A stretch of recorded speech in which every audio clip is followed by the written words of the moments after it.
President Castellanos, the live stream is now in progress. You may turn on your mic and start the meeting. Good evening and welcome to the November 20th, 2024 regular board meeting of the Capistrano Unified School District. The meeting is now in session and the time is 5:02 p.m. Please note that staff has pulled closed session item 3H, public employee discipline dismissal release. Okay, Ms. Hayes, please call the roll. Trustee Bullock is absent. Trustee Davis. Trustee Jones. Aye. Trustee Pritchard is absent. Trustee Hanachek. Aye. Trustee Parham will be absent this evening. Trustee Castellanos. Here. Okay, Ms. Hayes, before the board releases to closed session, are there any speakers? There are none. Okay, the board will now recess to closed session to address the following agenda items. A, student expulsion, 2 cases. B, conference with legal counsel, anticipated litigation, significant exposure litigation, 2 cases. C, conference with legal counsel, anticipated litigation, 1 case. D, conference with labor negotiators, CUEA, CSEA, Teamsters, Kuma, unrepresented employees. E, liability claims, 3 cases. F, conference with legal counsel, anticipated litigation, significant exposure litigation, 2 cases. G, conference with legal counsel, existing litigation, significant exposure litigation, 2 cases. The board will now recess to closed session. Thank you.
President Castellanos, the live stream is now in progress. You may turn on your mic and open the meeting.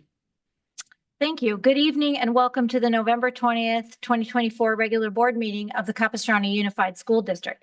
The meeting is now in session and the time is 7:08 p.m. Please note we have Spanish interpreters attending this evening's board meeting and they are available to anyone in the back of the room. Oral communication is an opportunity for the public to comment on issues that are not on tonight's agenda. Per board policy, the total time allotted for oral communications is 20 minutes with a maximum of 3 minutes per speaker. The per speaker time may be less if there's a large number of speakers. Speaker cards for oral communications will be accepted until oral communications portion of the meeting begins. Okay, under California law, board members cannot respond to non-agenda oral communication comments.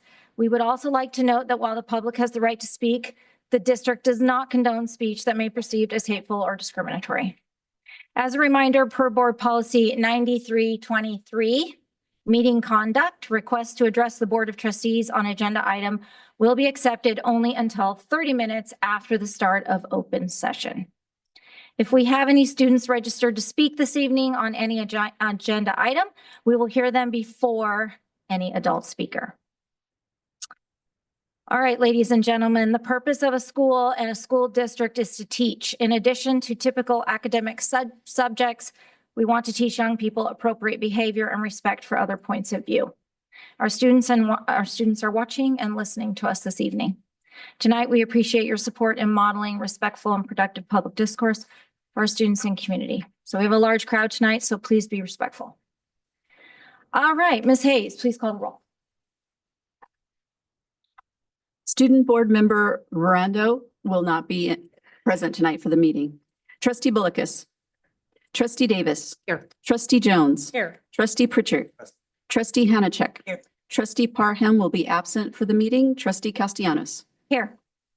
All right, the Pledge of Allegiance tonight will be held by, would our past student board member, would you be willing to lead us? Sure. Oh, thank you very much. I appreciate that.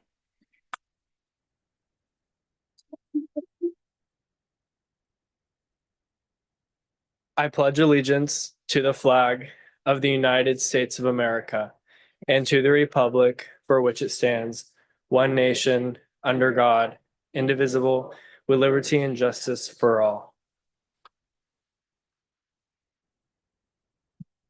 Okay, at this time, I need a motion to adopt the agenda. Moved. Second. Moved by Trustee Davis, seconded by Trustee Hanachek. Okay, Ms. Hayes, please call the roll. Trustee Bullicus. Trustee Davis. Aye. Trustee Jones. Aye. Trustee Pritchard. Aye. Trustee Hanachek. Aye. Trustee Parham is absent. Trustee Castellanos. Aye. Motion carries 601 by a roll call vote to adopt the agenda. Okay, Ms. Hayes, can you please read the report out from closed sessions?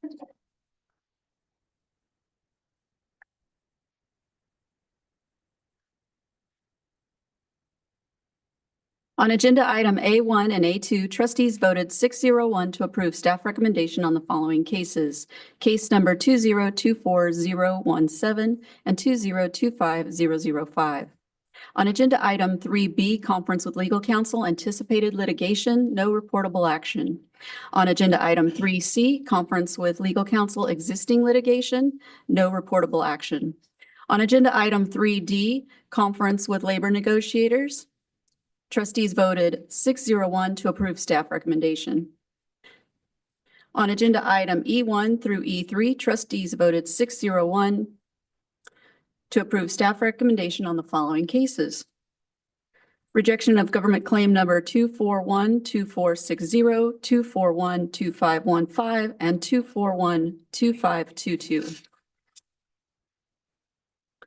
On agenda item 3F, conference with legal counsel, anticipated litigation.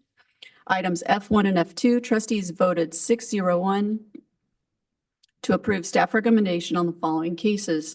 ADR case number 20241010 and 20241015. On agenda item 3G, conference with legal counsel, existing litigation. Items G1 and G2, trustees voted 601 to approve staff recommendation on the following OAH cases. 2023-050289, and case number 2024-050991. On agenda item 3H, Public Employee Discipline Dismissal Release. This item was pulled by staff before closed session. This item was not discussed. That concludes my report. Okay, thank you, Ms. Hayes. At this time, I'd like to recognize Dr. Chris Brown, Superintendent, for his report. Thank you. Good evening, Board. Good evening and welcome to our November 20th, 2024 meeting of the Board of Trustees. I'd like to start tonight by explaining Trustee Verando's absence and actually bragging about her just a little bit. So she's not here tonight because she is at the Instructional Quality Commission meeting today at the California Department of Education in Sacramento.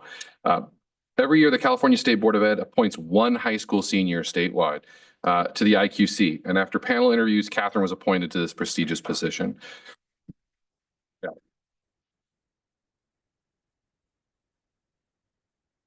The IQC is responsible for advising the State Board of Education on matters related to curriculum instruction, and it makes recommendations on implementing the state's academic content standards. This is an incredible opportunity for Ms. Ferrando, so it's okay that she's not here today. And we are grateful for her commitment to CUSD and to her peers across the state of California. And actually, I'm going to brag about her just a little bit more if I can. So over the last month, as a student board member, Ms. Ferrando has visited middle schools in our district, even though she's a high school student. She's connected with students to make sure their voices are being heard and make sure that she knows what they're thinking about. She's attended the monthly ASB president meetings. She's attended Futurology Advisory Council meetings, and she was also present at last night's Superintendent Student Advisory Council meeting. In fact, the Superintendent Student Advisory Council was formed this year. It's a new group to our district. Last night was our first meeting, so we had well over 100 applicants, and we have 40 high school juniors and seniors who were selected to join the advisory. The juniors will serve a 2-year term, and then we'll select new juniors next year to start backfilling, and they represent all of our high schools across the system. This is really an opportunity for me to hear directly from our students, to engage with them, to find out what they want to know about the district, to make sure that they're informed, to find out what's on their minds, what's going on in the high schools, and to find out what they think we can do to make our system better for the students, right? They've had 11 or 12 years with us, and they're all across the school. So last night we did an intro meeting and we asked them, what do you want from this meeting? And overwhelmingly, they wanted to learn how the educational system operates, specifically how we're funded. That came up quite a bit, actually. They want to know how policy is set. They want to know how goals are set. They also wanted to learn actually about each other's schools. So we made sure they sat in group cross-school things and how we could have consistency so that the experience from one high school to the other was the same. And they wanted to really know how we can enhance experiences to build student achievement. So we will be meeting with that group 3 more times over the course of this year. They have a mandate to go out and talk to their fellow students and to bring back, and we did some agenda setting last night. One of them actually said, and they were very clear, they said, this is from my mom, not from me, but I want to set that out there. They asked, how can parents be heard? So one of the things we talked about of many things was come to the coffees with Chris, come to the open forum meetings that we have at the different middle schools and elementary schools around the district. So our next one is Friday, December 13th at RH Dana Elementary, beginning at 8:15 a.m. Again, we have those open, and we've had quite a few of them already this year, and they've been great. As I end this evening's comments, I want to recognize our 2 outgoing trustees who I've had the pleasure to work with over the past year. Trustee Michael Parham has served Area 2 for the past 2 years, and Trustee Amy Hanishek has served Area 1 for 12 years.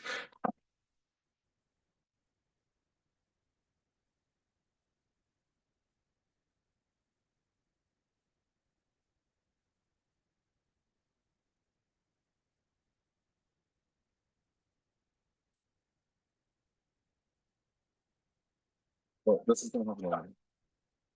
All right.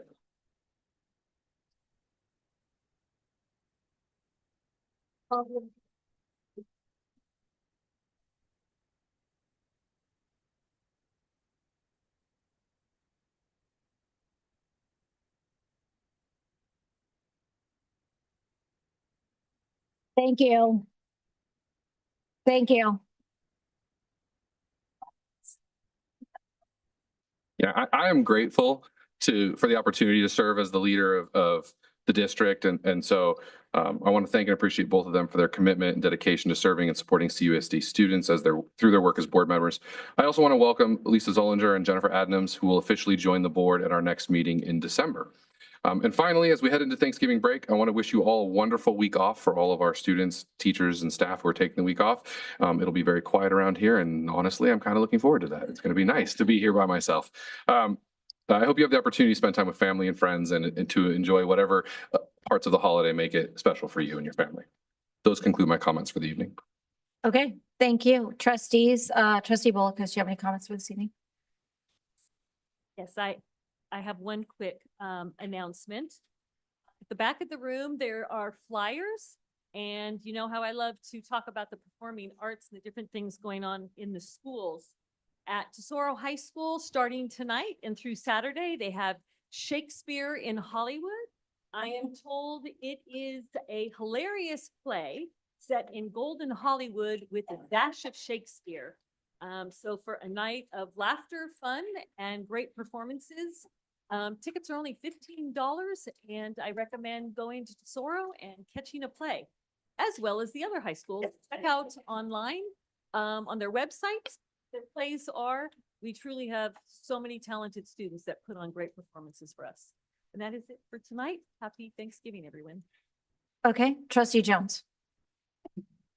So the PTA Reflections Gallery Night was last night, and the theme this year was imperfection and celebrating imperfections.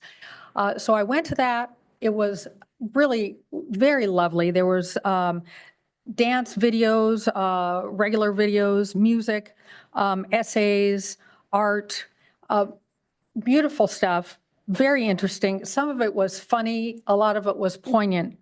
There was a video that made me laugh. I'm pretty sure the student intended for us to laugh. I was the only one in the room laughing. Other people were looking at me, but that was okay. Then this morning, Mission Viejo Mayor Trish Kelly and I were at Carl Hanke School's Hawk Trot. Lots of fun in the fresh air. The band performed. It was lovely. But the highlight for me was talking to a couple of parents whose son attended San Juan Hills High School, but took the CCA aviation class, which is an after-bell class that meets at Tesoro High School. This was life-changing for this young man. And now he is in the only program that's a 4-year public aviation program in the state of California at San Jose State. And they agreed with me, as we said, I think it was our last meeting, that CCA is the best kept secret in Capistrano Unified. So I also have some information about Saddleback Church Rancho Capistrano campus has entered into an agreement with a private company to put a battery energy storage system, it's BESS, on their property. In San Juan Capistrano, if you draw a line from Cabo Valley High to J. Sarah, and then over, well, I'll go this way, over to the west, that triangle, the point of the triangle is where this will be. So it's only a few thousand feet from 2 high schools, one of which is our high school. And if you know Cabo Valley High School, there's only one way in and one way out. The proposal has been opposed by both the city of Laguna Niguel, it's on the Laguna Niguel border, or will be, and also the city of San Juan Capistrano. And the problem is the potential for fires. These are unusual toxic fires that can't be extinguished. They have to just burn out.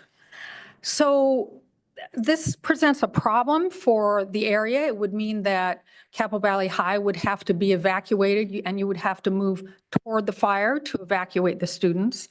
I think that J. Sarah would have a similar problem, although they're not a one-way in and one-way out school. And there's other schools and homes, et cetera, that are nearby. I went to a community meeting about this to find out about the status. I talked to several city council members in Laguna Niguel and San Juan Capistrano. And what I've learned is the application for this project is not yet complete. When it is complete, there will be a 180-day comment period. And I think our board should empower our superintendent to write a letter explaining our concerns with having the project this near schools. So I'll be talking to Superintendent Brown about this, and in a few months, I think we will be sending a letter on that, because I think it's a big concern for our community and some of our students. Happy Thanksgiving for everybody, or to everybody. Thanks a lot. Trustee Pritchard. Yeah, I'd support Trustee Jones on that as well. That's interesting. I really just wanted to congratulate you on your years of service and thank you for all of the time and effort it takes to do the things that we do. And I appreciate it. Thank you, Gary. Okay. Trustee Davis? Trustee Davis? Yes, I just would like to highlight a few things that have been happening in San Clemente this last month. Jogathons, San Clemente High School does an incredible job at the military night for football. And what an amazing, amazing night that was. So glad to be part of a community that celebrates and appreciates those that serve for our country. The middle school flag football tournament that we had at Newhart Middle School was fantastic.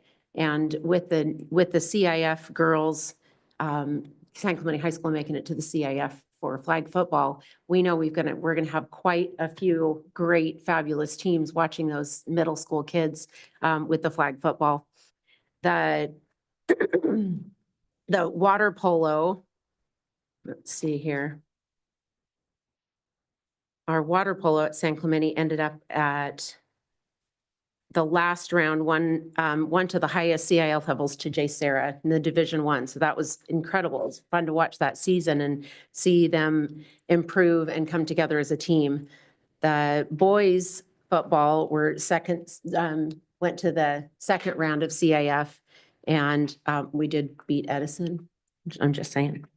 The girls flag football, this is the inaugural year for girls flag football, and we made it to the CIF finals, and it was an amazing game to watch. And in all honesty, we should have won the game. A whole different story, but and cross country, huge highlight. They made it to the CIF finals, and guys and dolls, the performance at San Clemente High School's performance was over the top.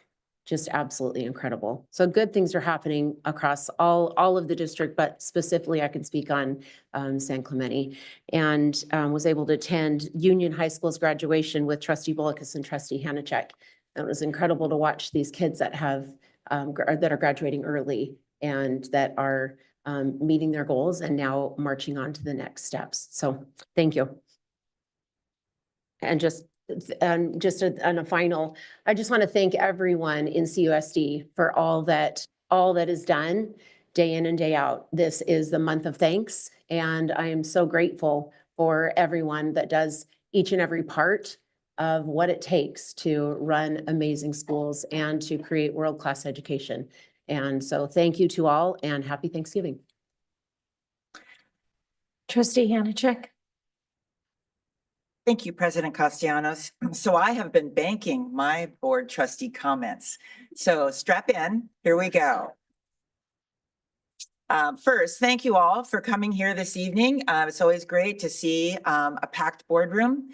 It is incredible. And before I get started, I want to say that my service here has been the highlight of my life, other than raising my sons. So I have a lot of people to thank. So here we go. So 12 years ago, okay, this is going to be how long it's going to be. My youngest had graduated from high school and I was first elected. So I've kiddingly said that I have yet to graduate from high school, but I finally get to, so yippee me. But personally, this journey really started 30 years ago when I walked my oldest up to his first day of kindergarten and I was hooked.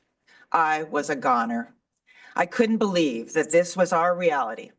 Walking to a sweet neighborhood school, can't look at Lonnie, sweet neighborhood school, meeting incredible parents, experiencing loving, caring, exceptional teachers, many of whom were also neighbors.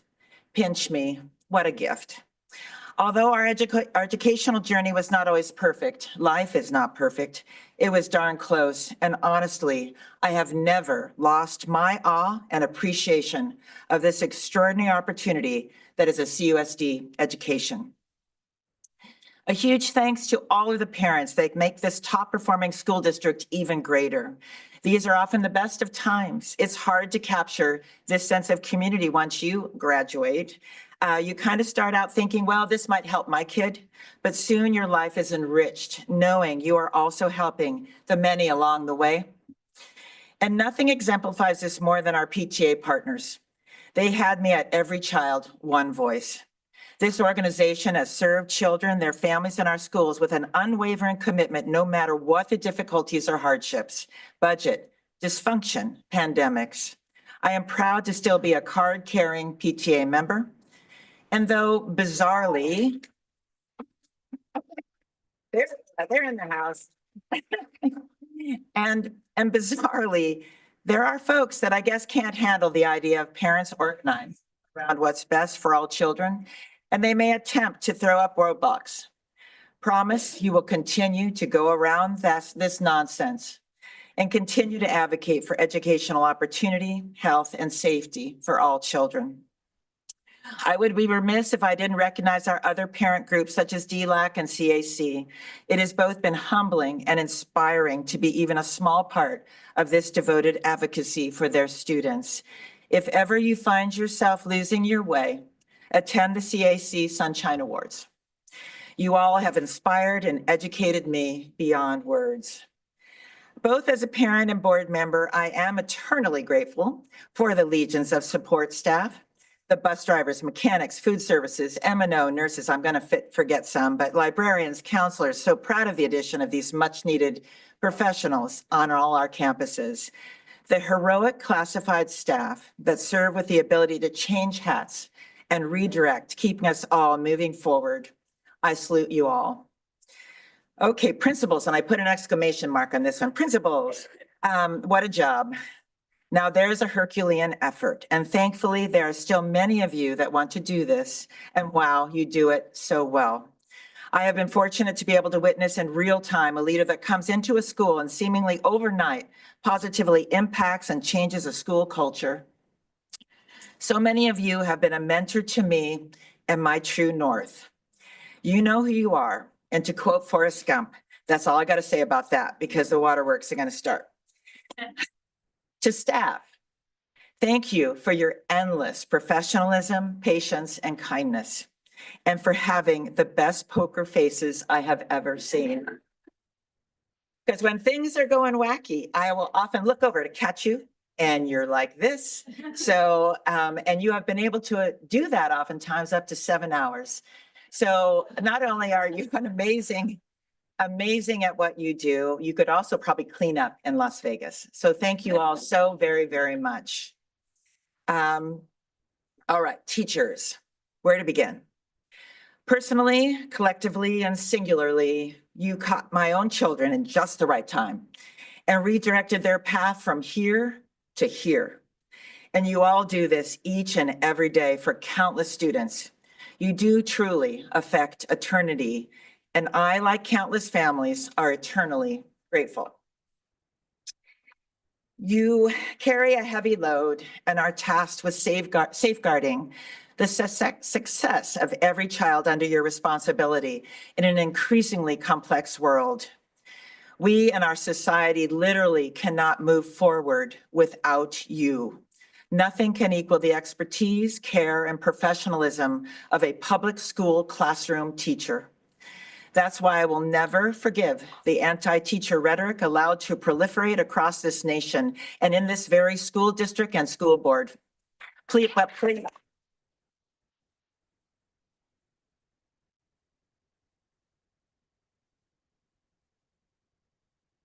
Please don't let this shameful, aberrant behavior dim your purpose or divide you, because students and parents need you desperately, and we are here for you. Like firemen, police, sheriffs, and nurses, you have strength in numbers, strength in honor. Forever my gratitude. Dr. Brown, it has been a joy having you on board and to see your progression as you truly understand where you are. This is an exceptionally high-performing school district, and I am leaving it so, but my huge appreciation is to finally see what I and others have desired for so long, greater opportunities for educational pathways and your vision on how to move our English language learners and socio-disadvantaged learners to the levels they also deserve. I had a little fantasy of we could eventually be a case study on CUSD and how you moved with very little money, but with incredible teachers, parents, and a commitment, these young people forward. Our high kids will always be high. but it's how we serve the others is a measure of our society and a school district.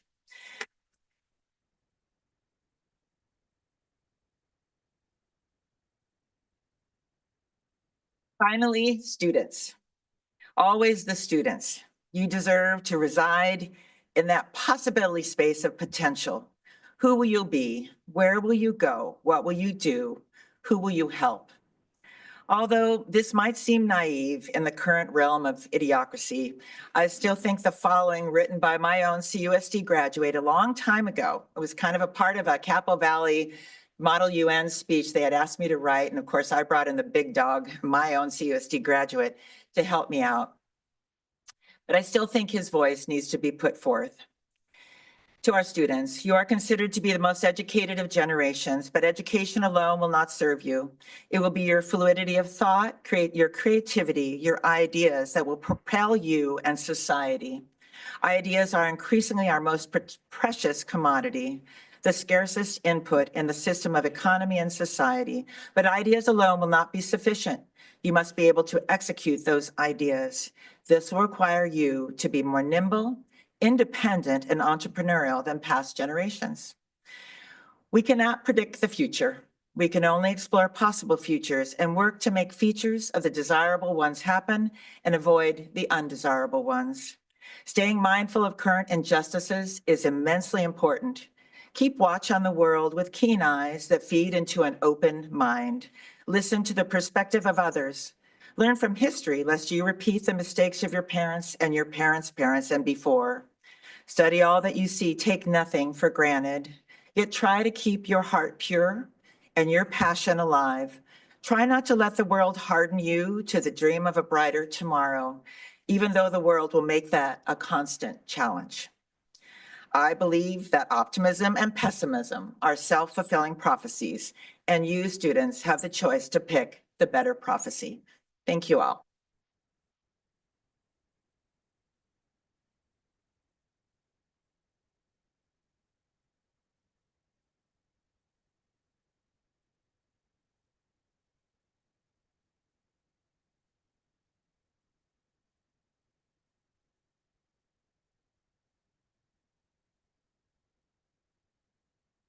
Thank you. Okay, at this time, we are going to recognize, let's do trustee Parham first. I think trustee Jones has a few things to say. So we're going to start with trustee Parham's. So I have served not only with these trustees, but also trustees who have, I was going to say no longer with us, but it makes it sound like they're dead. And I don't think any of them are. Every trustee brings something different to the table. The thing that trustee Parham brought that I think was of the greatest benefit to our district was a deep understanding of the finances of a large entity like CUSD. Financial stewardship is one of our most important jobs. Trustee Parham is a CPA, and while I'm not sure that his knowledge was always on display in regular board meetings, we definitely saw it in budget workshops and in private. I have an MBA and I took plenty of classes in finance and accounting, but listening to trustee Parham was sometimes like a master class in finance. The last time I'd been on the board with anyone who had really impressive financial expertise was my friend and fellow trustee Jim Reardon, who was the CEO of a good-sized local business. I missed Jim's knowledge and experience until Mike joined us 2 years ago. CUSD has a really talented financial staff, and I trust them. But having a board member who's entirely independent of the staff, but who's at their level is really useful. So I thank Mike Parham for his service on this board and will miss having him here. That being said, I'm going to repeat that every trustee brings something different to the board. Dr. Brown often talks about the district's governing team, the superintendent and board members who work together for the students. It's my goal to be sure that every student at CUSD gets the best education possible. I have to believe that anyone who runs for a school board has the same goal. And I know our whole board, as well as our staff, will work on this goal with our new governing team. So thank you, Michael, and I look forward to working with the new team. Thank you, trustee Jones. Trustee Parham's away out of the country on business, but we do present a plaque to him, so we will get that to him later on. Now it's my turn.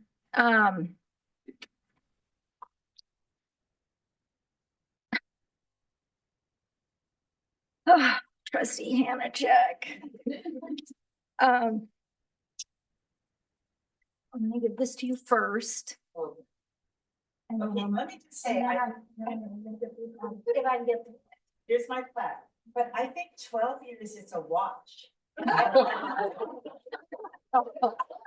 I think Michael, when he left Irvine, they gave him a watch. Oh, okay. I would need Michael to tell me how to budget for that. That's, I was like, that's Irvine. We get plaques. Anything flashier? Yeah. Okay. I have a lot to say about trustee Hanachek, but I wrote it all down just to make sure I could get through it and say it to the best of my ability. So trustee Hanachek has lived in Capistrano Beach for 40 years. Am I right? They're nearly 40. That's a lot, right? Her sons, as she just mentioned, attended Capo schools from kindergarten to graduation. Amy was a dedicated school volunteer and a PTA leader, I believe a past president. She's been serving on the school board for the past 12 years. Your tenure on the board has been marked by dedication, wisdom, and a steadfast commitment to the success of our students and the betterment of our schools, Amy. Over the years, you've helped guide this district through challenges and triumphs.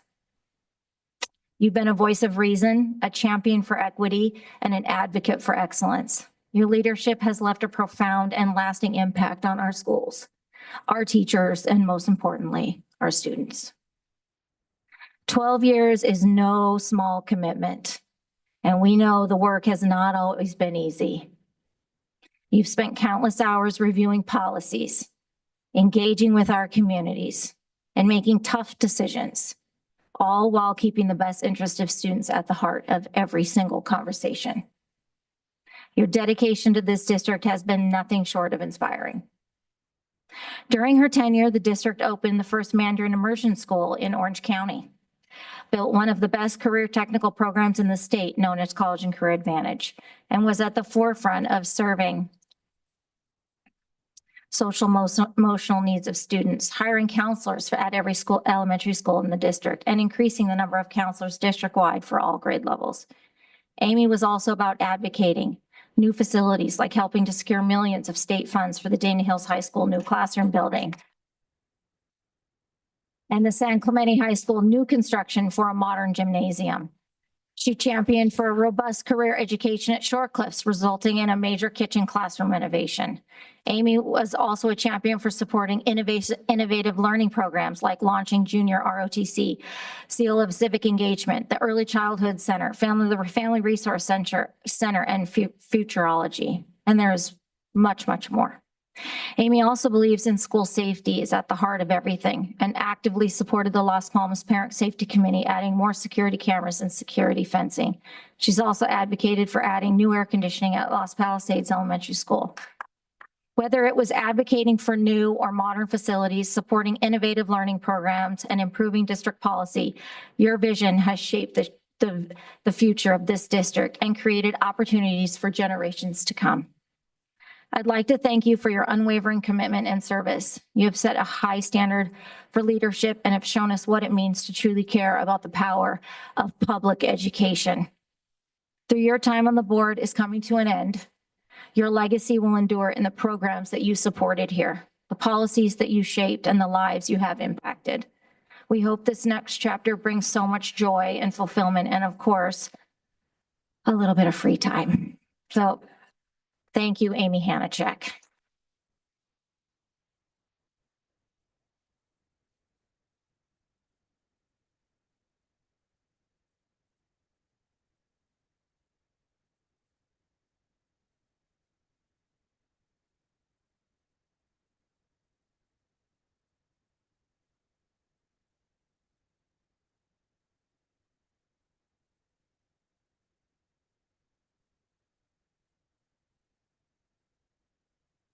Thank you. Okay, we are now moving on to oral communications. The time for oral communication is 20 minutes. Individual presentations are limited to a maximum of 3 minutes per minute unless there's a large number of speakers. Complaints regarding district employees shall be addressed completing the district's formal complaint form on the district website. Okay, Ms. Hayes. What speakers do we have? We have 36 speakers. The first 5 are students. Okay. So board, first 5 are students, so they go, and then 20 adults after that. And then the rest after the board at the conclusion of the meeting is I move to a board policy and allow everyone 45 seconds to speak. we thought about 45 seconds, but that's very hard to, I mean, you can speak to this, Dr. Brown, but that's very hard to do because we don't have a timer that's 45 seconds. Well, we could run it for a minute and at 15, say thank you. I don't know. I prefer to keep it at a minute, but it's purview of the board. So, I'm sorry, can you clarify, please? You said that the first 5, of course, will be students. students and then 20 speakers, which would get us about 25 minutes and then the rest could go at the end. The end of the meeting. It's a short meeting.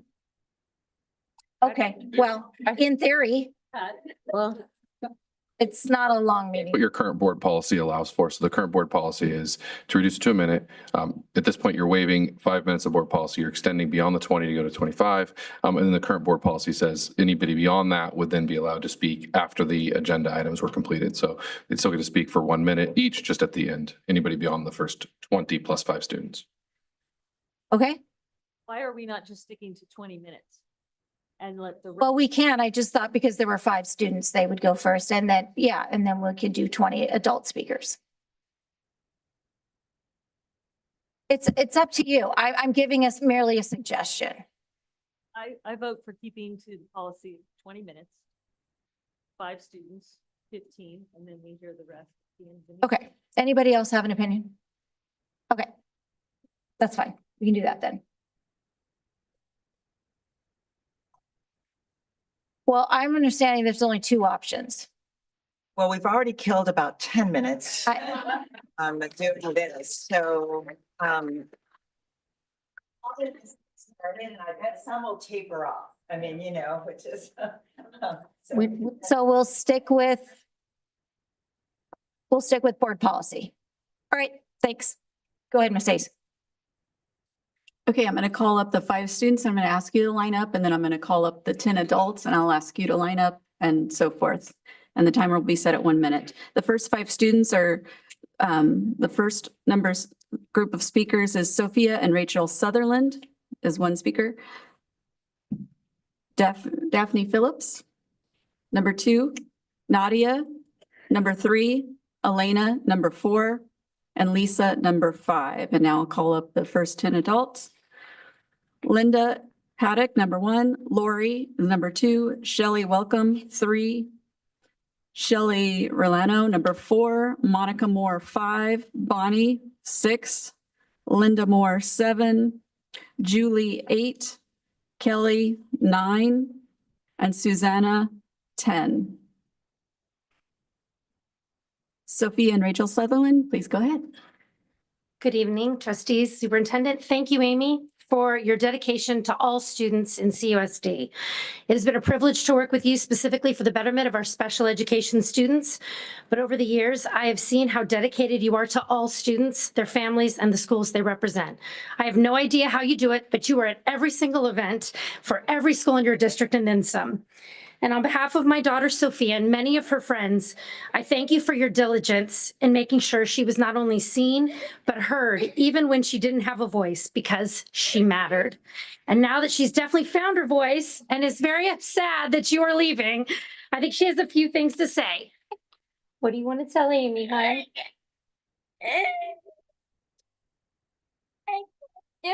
Oh, you don't want her to leave, huh? I can't. Oh, well, she wanted to say she was going to miss you, and we hope to see you at graduation. Sweetie girl, I know where you live, so I'm gonna come on over.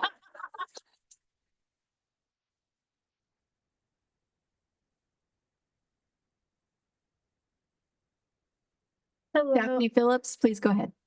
Hello, I am part of the Army JROTC program at San Clemente High School. It's been very fun, even though I've only been doing it for a short amount of time. I'm in the color guard, and I think it's a really fun opportunity, I think, because I got to make a bunch of new friends, and I've definitely become more social because of it, and that was something I was struggling with for like a really long time. It it's really fun. I like the class. I'm done. Okay. Yeah.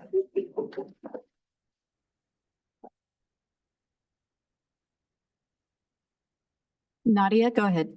Hi, I'm Nadia, and behind me is my group. We are Aliso Niguel High School seniors, and we are in the process of completing our civil action project. Over the past few weeks, we have been researching state requirements for health classes and agree that the curriculum teaches proper education on suicide awareness and mental health. However, students who have taken the health classes online do not retain these information and don't do hands-on activities that are crucial. Thank you. I'm going to pass on the mic to Elena. Hi, my name is Elena, and I wanted to mention our main goal. Our goal is to require an in-person health class because we believe that students gain more knowledge on the serious topic of suicide and its prevention. We are in a mental health crisis, and we think that suicide should be a never event with the proper education. It is worrisome that students don't know how to deal with the signs they see amongst themselves or their peers. Thank you, and I'm going to pass it to Lisa. Good evening. I was in charge of researching, so I was consulting the current health teacher, and he stated that in-person learning provides various resources such as presentations from local officers and counselors. But however, online courses only provide a textbook version of the lesson, which makes it really hard to memorize. And not only that, but the use of AI tools can kind of diminish the retention of the curriculum. So we think that having like an in-person lesson would be very necessary in order for mental health awareness and suicide prevention. Thank you.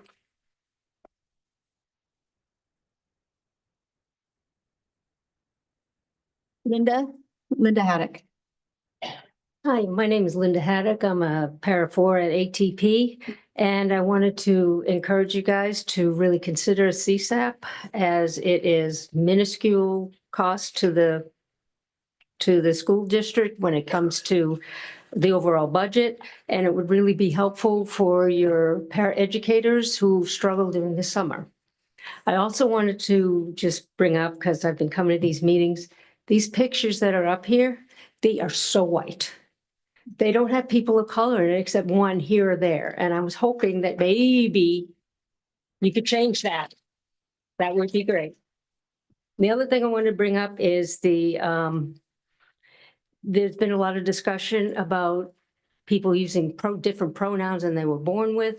And there's been a lot of erroneous information that's been brought up here about that. And I just wanted to let you guys know that the student's not going in as one person and coming out as another. Only the parents can do that. Our next speaker is Lori Bolt. Lori.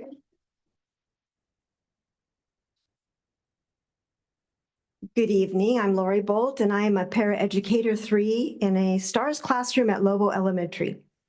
I'm here to ask you to opt into CSAP, and here's why. My entire Capo Unified School District paycheck goes to help pay our rent. This would make it awfully hard during the summer, and it does make it very hard during the summer to do that and have money for groceries, gas, the usual things. Forget about the extras. We struggle to make ends meet during the summer and all the way actually till October, because our September paycheck is also quite small, being that it's the start of the school year. I also work ESY, but that is reduced hours, therefore a small paycheck. The CSAP matching funds would relieve our household stress during the summer months and allow us to pay our rent and our bills without going into debt, just to buy groceries and other basics. Please opt into CSAP because it is the right thing to do. Shelley, welcome. Our next speaker is Shelley, welcome. Hi, I would like to thank Amy Hanachek for all she has done for CUSD and for my 4 sons. Before Amy stepped in, our district's board had been taken over by a slate of candidates funded by outside sources. They attacked our teachers, administrators, staff, and caused chaos and disruption.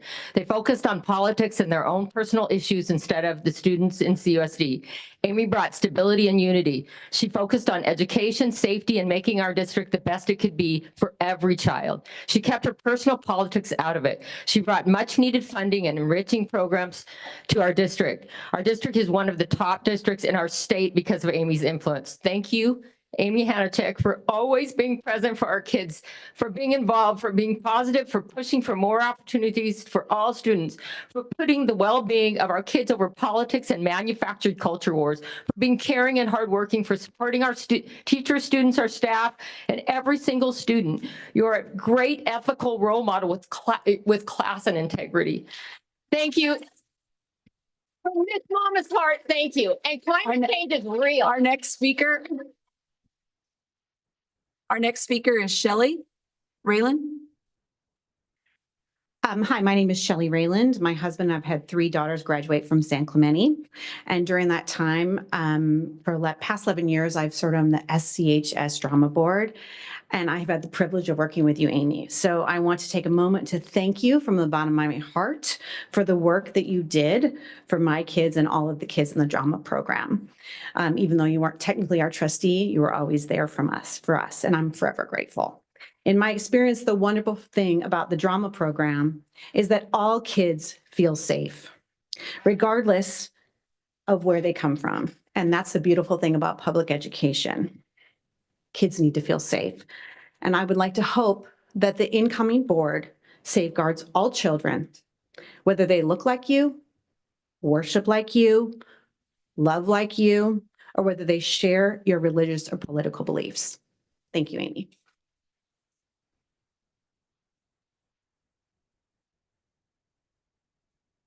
Our next speaker is Monica Moore.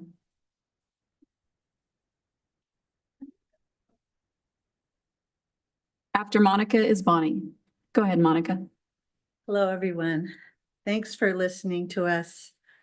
I've been at the working for CUSD for 21 years. Summers are always difficult. Recently, within the last few months, my husband became severely ill, therefore making me the main provider of our family. The CSAP program would make a huge difference financially for our family. We depend on my income through the district immensely. If this program is approved, it would be creating a much needed financial bridge during the non-school months for staff like myself. Working summer school 5 weeks is simply not enough to pay bills. Please consider approving this program as it would help many classified staff to survive the summer months. Our next speaker is Bonnie. Good evening, board members. My name is Bonnie Byramkul, and I'm a para 5 at Palisades. I have stood here many times prior, speaking of the importance of opting into CSAP, and tonight I'm requesting your support once again. I am thankful for the board members who have supported classified employees for so many, many years. I am thankful for the members who see that support comes in the form of respect, appreciation, and monetary compensation. We love what we do, and we deserve appropriate compensation. CSAP is a state-funded program that would help meet these needs. Please don't let another year go by without CUSD joining the other highly rated school districts in providing their classified members the ability to take part in this program. Say yes and opt into CSAP. Our next speaker, Linda Moore. I'm here today to thank the following candidates for running for school board. Shireen Smith, incumbents Mike Parham, Amy Hanachek, and Krista Castellanos. Congratulations go to Trustee Castellanos for winning her race. We are so fortunate to have her back. The position of school board trustee is often a thankless job and few people realize its importance. But these candidates spend a great deal of time and effort to fill that position. And I truly appreciate that they did, because it has been apparent to me that these candidates genuinely believe in public education and are dedicated to supporting, nurturing, and maintaining our public education system in our school district. Unfortunately, the vote did not go the way I had hoped. And with our new board and the upcoming presidential administration, my fear for public education just means that we are going to have to be more vigilant than ever. Our next speaker is Julie Isola. Good evening, trustees. My name is Julie Isola. I'm a high school LMT and a longtime parent of CUSD students. I'm here to urge you to opt in to CSAP before the January 1st, 2025 deadline. I know you have tough budget decisions to make soon. I and other less than 11-month employees like me make those tough budget decisions every day. In the summer, when we don't receive paychecks, we turn to food pantries, run up credit cards, and deplete savings. By opting into CSAP, you give us an opportunity to access a state assistance program that more than 400 other districts already offer. Most of the money for this program comes from classified employees and the state. Your contribution is nominal, but you really reap big benefits. Your contribution, or your employee retention being number one. You currently have more than 135 open classified positions that work directly with students, feeding them, keeping them safe, providing health access, and much more. Join the districts that value classified staff and opt in. Our next speaker is Kelly. Go ahead, Kelly. CUSD Board of Trustee members, my name is Kelly Mahalik. I'm a middle school campus supervisor at Carl Hankey. Student supervisors only work when school is in session. We are paid on a monthly basis, and it is a long stretch of time before when school starts in August and we get our first paycheck in mid-October. Earlier this year, hundreds of classified employees signed petitions asking CUSD to opt into the CSAP program. We have spoken at the last several school board meetings pleading you to opt into CSAP. This program greatly benefits classified employees with no financial burden on the district. The state of California shows it cares about classified employees like me by putting millions of dollars into the CSAP program. Over 450 school districts across California show they care about their classified employees by opting into the program. It is time for CUSD to step up and show you care about your hardworking classified employees by opting into CSAP. Thank you. Our next speaker is Susanna. I'm Susanna Bortz. Our two children attended K-12 in the Spanish immersion program, graduated from excellent colleges, and now thrive in the work world. Immersion, we're grateful that CUSD provides this immersion program. It's a highly achieving academic program that fosters respect. It's much more than language.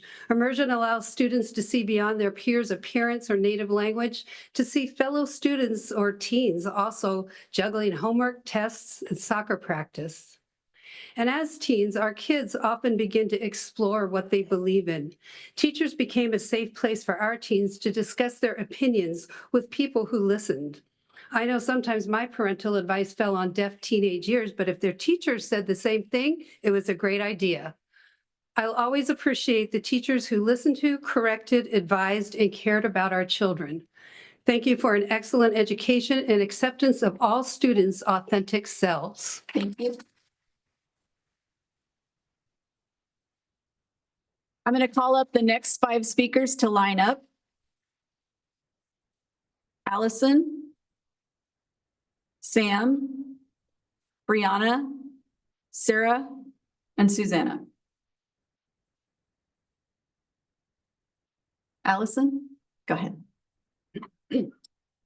Hi, my name is Allison Schick. I'm a teacher at San Clemente High School, and Amy, like your kids, a CUSD graduate from kindergarten through 12th grade, and a constituent who is grateful for having the time to speak. So I just wanted to say a deep thank you to trustees Parham and Hanachek for your service, all of your service, but you two in particular. I cannot imagine the time and sacrifice it took you and your families to serve our communities in the way that you did, and I'm deeply grateful for it. And I thought it was interesting that we started this meeting out with a code of behavior, and I just wanted to also thank you for your conduct in this last election and modeling the integrity that we would hope our students would emulate. So thank you for your service. Our next speaker is Sam Tar. Good evening. My name's Sam Tar. I'm the proud parent of twin girls at Wood Canyon Elementary School. I've seen Amy over the past 3 years through my involvement with the PTA. And what impressed me the most about her was each and every month when there was an issue that affected everyday students, Amy was known for often pausing the meeting, asking questions, and within days or sometimes a week, the issue was handled. Most recently, I watched as Amy paused a meeting to address students who could not get to school because of bus vouchers. I learned that 24 hours later, it was a non-issue. I appreciate trustees who are in the business of public education. Amy models and exemplifies this, and your wisdom and knowledge will be truly missed. Thank you for your service. Thank you to Mike Parham for his service as well. And I'm so glad, Krista, you're still on the board.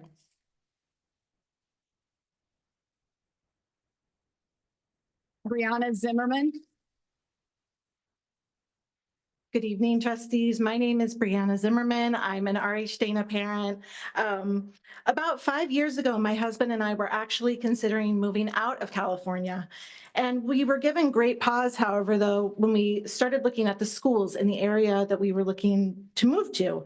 There were really expensive private schools and really mediocre public schools. And at about the same time, a friend told us about a new dual language program starting at RH Dana. And so we looked into it, and we looked into the dual language program, the other CUSD schools as well. We were really impressed, and we ultimately decided that staying here and having our kids attend a CUSD dual language school would give them the best educational opportunities. We ended up not moving out of state. We are very grateful we stayed. And Trustee Hanachek, thank you. Thank you for RH Dana.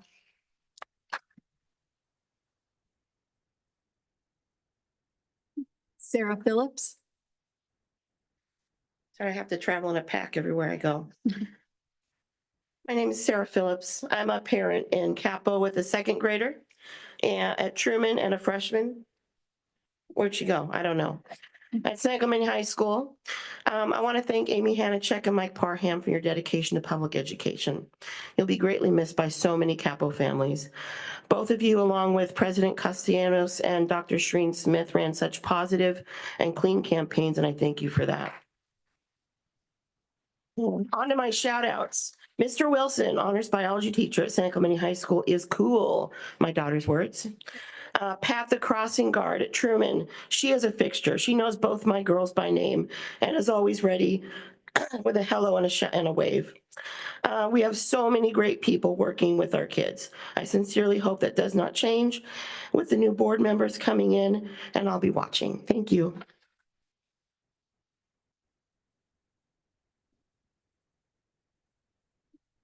Susana Bortz. Good evening. I'm going to speak in Spanish. Hola, soy Susana Palacios. He trabajado por 31 años en el área de alimentos. He estado muy contenta, pero siempre he sufrido en los veranos porque no podía cubrir mis pagos y necesidades básicas como son el gas, la electricidad, etcétera. Y es más difícil aún cuando mi esposo ha estado hospitalizado en el verano. Por esta razón, me parece muy bien el programa de verano que nos ayudaría mucho para este tiempo.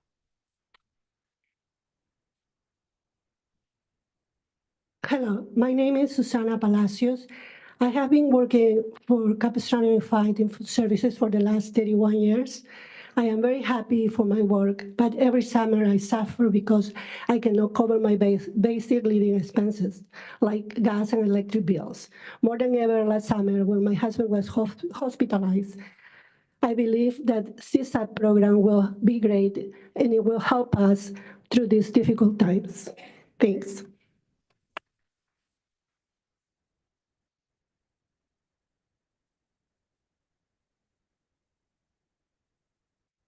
Okay, thank you. We are now moving on to discussion action, information items. We are starting with 11A, Spring 2024 California Assessment of Student Performance and Progress Results. This is informational only. At this time, I'd like to recognize Greg Merwin, Associate Superintendent of Ed and Support Services. Oh, I'm sorry. Do we have any speaker cards? No. Okay, sorry. No problem. Thank you very much, President Castellanos. Staff presents item 11A, Spring 2024 California Assessment of Student Performance and Progress Results. So as we start this brief presentation, I want to first thank our amazing teachers, our classified staff, and our site administrators for their efforts to support all of our students. We appreciate all that you do to meet the unique needs of each one of our students in CUSD. The presentation that we are sharing with you focuses on student test scores on the state test that was administered last spring. This is in the areas of mathematics and English language arts. This is known as the Smarter Balanced Assessment, or SBA. Students in grades 3rd through 8th and 11th take the SBA in April and May. So we will be sharing the data with you this evening in a variety of ways to help tell a complete story of our areas of success and our areas for growth. And do we have a...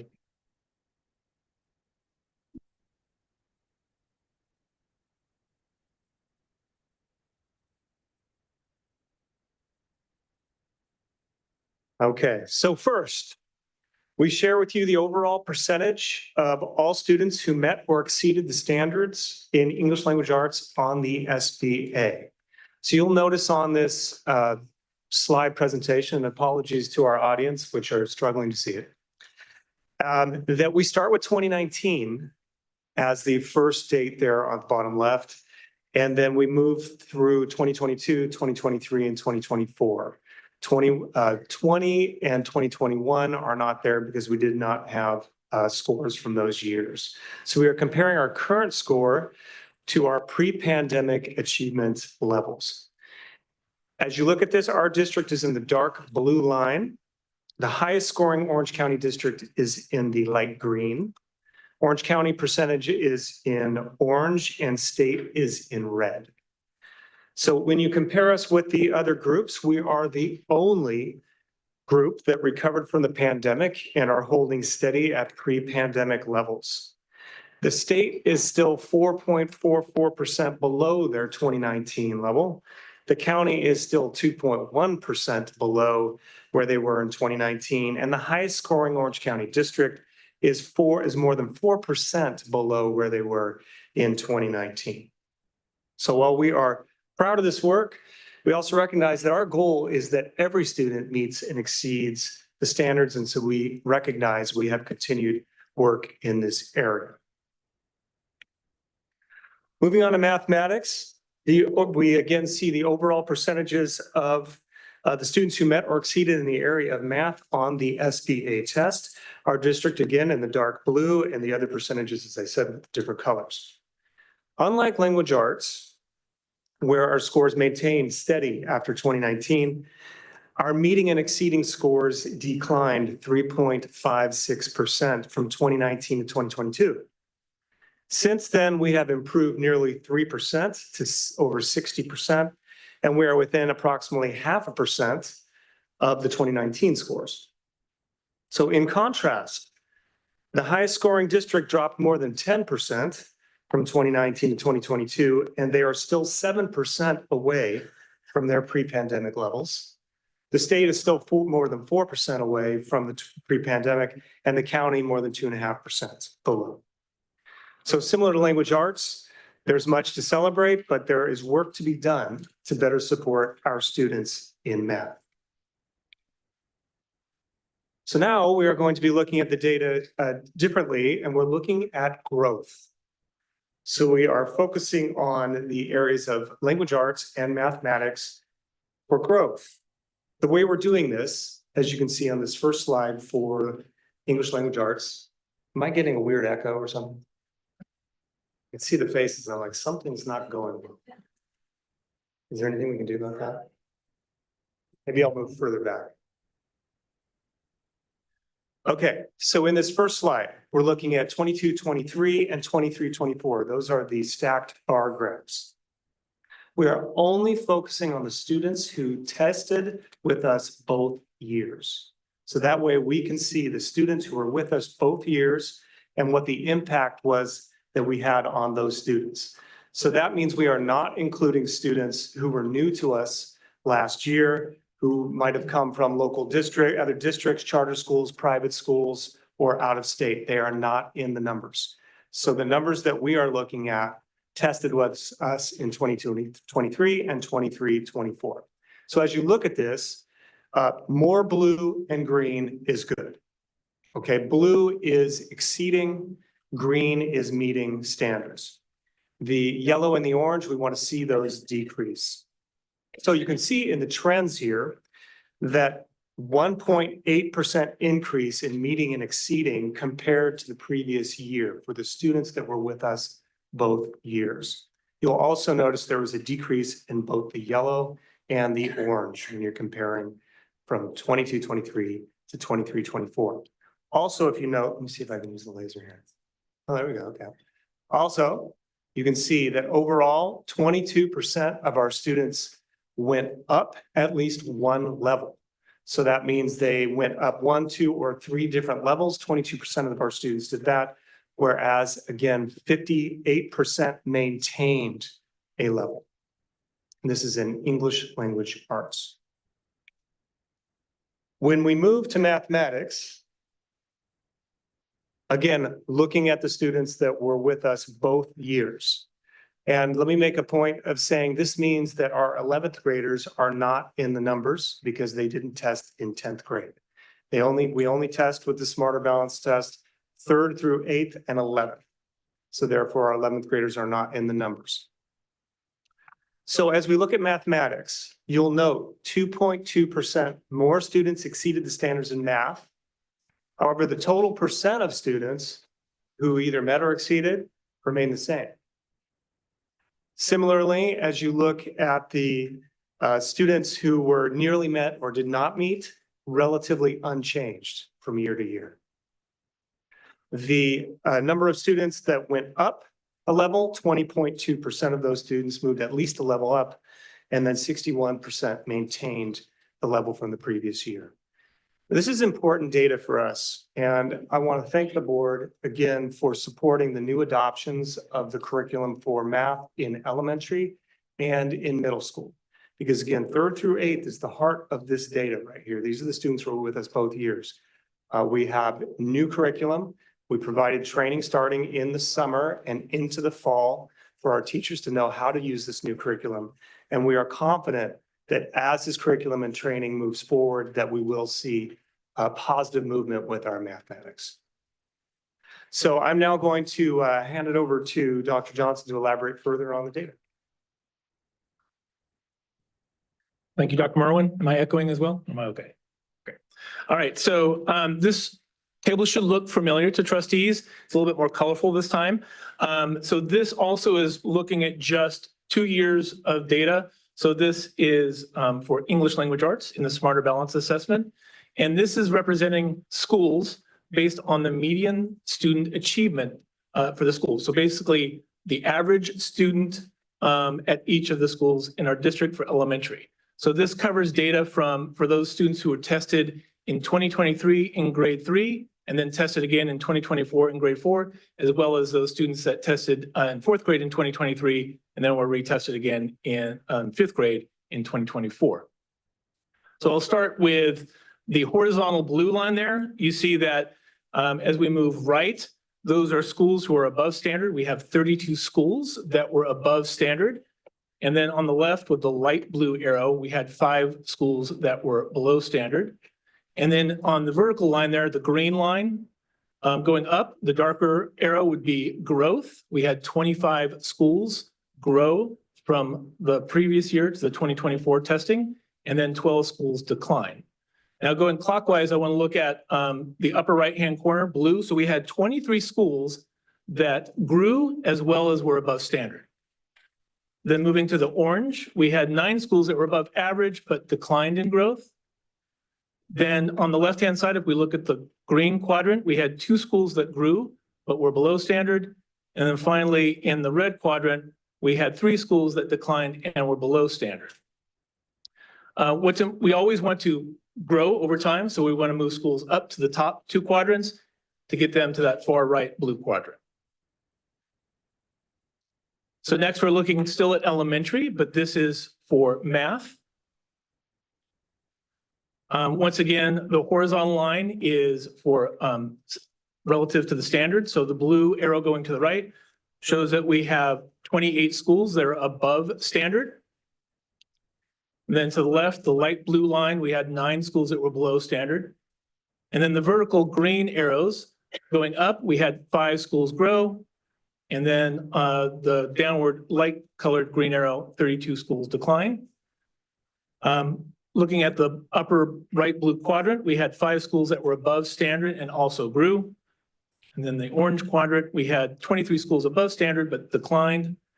We had 0 schools in the green quadrant were growth but below standard, and then 9 schools below standard and declined. Once again, as Dr. Merwin referenced, we have new curriculum for elementary, K-5, and then also middle school curriculum. In addition to the training for teachers, we are conducting our focused math walks. Specifically, we've already conducted math walk with elementary principals, where we actually looked at, then this was with the Irvine Math Project, looked at what effective instruction and effective implementation of the curriculum looks like. And then we actually walked into real classrooms, came back, calibrated. The idea is not only we training teachers, but we want to make sure that principals are there to support their teachers. Now we move on to middle school. So in this case, it's going from any students that were in 5th grade in the first year, and then 6th grade the second year, 6th grade moving to 7th, and then 7th to 8th. So we have actually a few more grade levels in this presentation, and this is for English language arts. Once again, going to the right, we had 10 schools above standard. Going to the left, we had 2 schools below standard.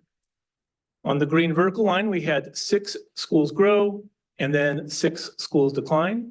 In the blue quadrant, we had 6 schools that were above standard and grew. In the orange quadrant, we had 4 schools that were above standard but declined. In the green quadrant, we had 0 schools below standard that grew. And then in the red quadrant, we had 2 schools that declined and that were below standard. Once again, as a reminder, we're implementing middle school curriculum as well in Vision.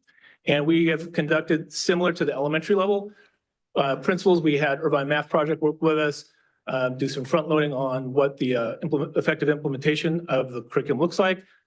Actually went into classrooms, came back out and calibrated, and we're going to continue that work throughout the school year, and then do the same work with high school principals in the future.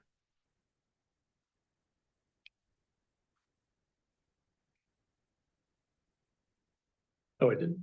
Sorry. So now for math, sorry. Actually got ahead of myself. That was English language arts. Now for math, we have above standard, 9 schools score above standard, or 3 schools scored below standard. And then 6 schools grew, and then 6 schools declined. In the blue quadrant, we have 6 schools that were above standard and grew, 3 schools in the orange quadrant that were above standard and declined, 0 schools in the green quadrant, and then 3 schools that were below standard and declined. And just as an overview for our special populations, in English language arts, most groups maintain prior year levels. Reclassified English learners experienced a 3.9% decrease. However, I do want to mention the fact that our reclassification rate actually increased by a little bit over 4% from 22-23 to 23-24. In mathematics, most groups experienced modest gains in percent of students meeting or exceeding the standards.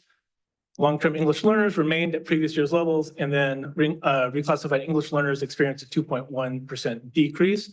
Once again, just as a reminder, overall, we reclassified or increased the reclassification rate by 4%. We're continuing professional development at school sites for supportive English learners.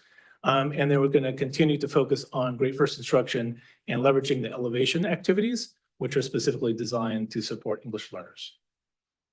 A couple of clarifications for the board too. So just as a reminder, we will do a full debriefing presentation on special populations, including we always do one standalone for our English language learners. So it's one of the reasons we didn't dive in here is they get their own entire data presentation where we'll bring all the data points and what we have to work on and what we're going to work on. The other thing I would say to the public is all of this data around SBA is available publicly on the California State dashboard. So if you have questions about how did my school do, how did my school do year over year, how did my school do compared to last year's, please go to the California dashboard. It's in the same colors, blue, green, orange, red. And it'll tell you exactly what your scores were last year, what your scores were this year, how your students did, whether they're moving up or down, et cetera. So this is all publicly available data where parents can drill down to their individual school and look at the last few years, just this year. So it's available for everybody if they want to go out and look at it. There's nothing unique about it from that standpoint. Is there a link on our website?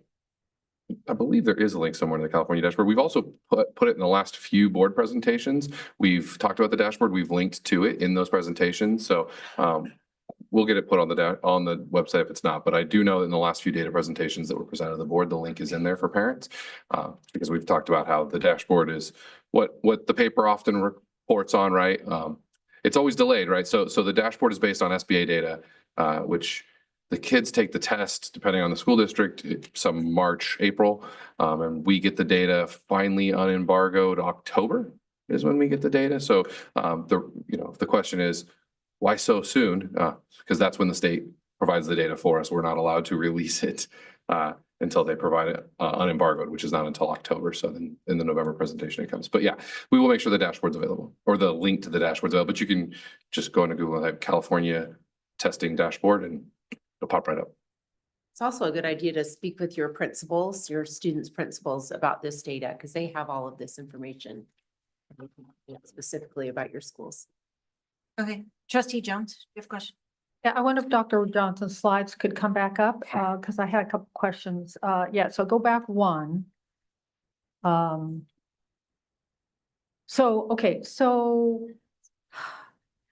reclassified English learners, just as kind of an example, experienced a 3.9% decrease, and that's like the whole cohort of all reclassified English learners.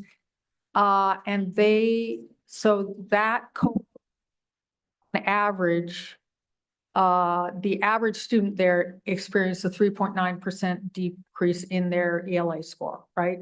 Correct, yeah. Okay, all right. And to me, fairly insignificant. Okay, let's go back one more slide, or might be two. So just to understand what this is about. So we've got, again, cohorts. So, but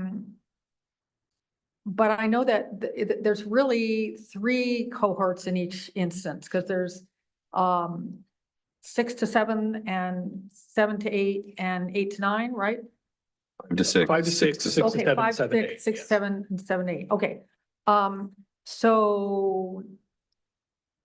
Okay, so let's say school X is in the blue there. So that means that all 3 of their cohorts were above standard and had growth? Correct. So that means the distance for standard for all the students in that cohort, including 6 to 7, 5 to 6, 6 to 7, and 7 to 8. Correct. So not all the students, but the median for all the students. Oh, okay, okay. So, all right. So the average 6th grader and average 7th grader and average 8th grader all experienced growth in the blues. And then for example, in the green, they all, well, no, I guess the orange, they all experienced all those, the average in those cohorts all went down. Okay. Yeah, they were above standard, but they declined in growth. Correct. Okay.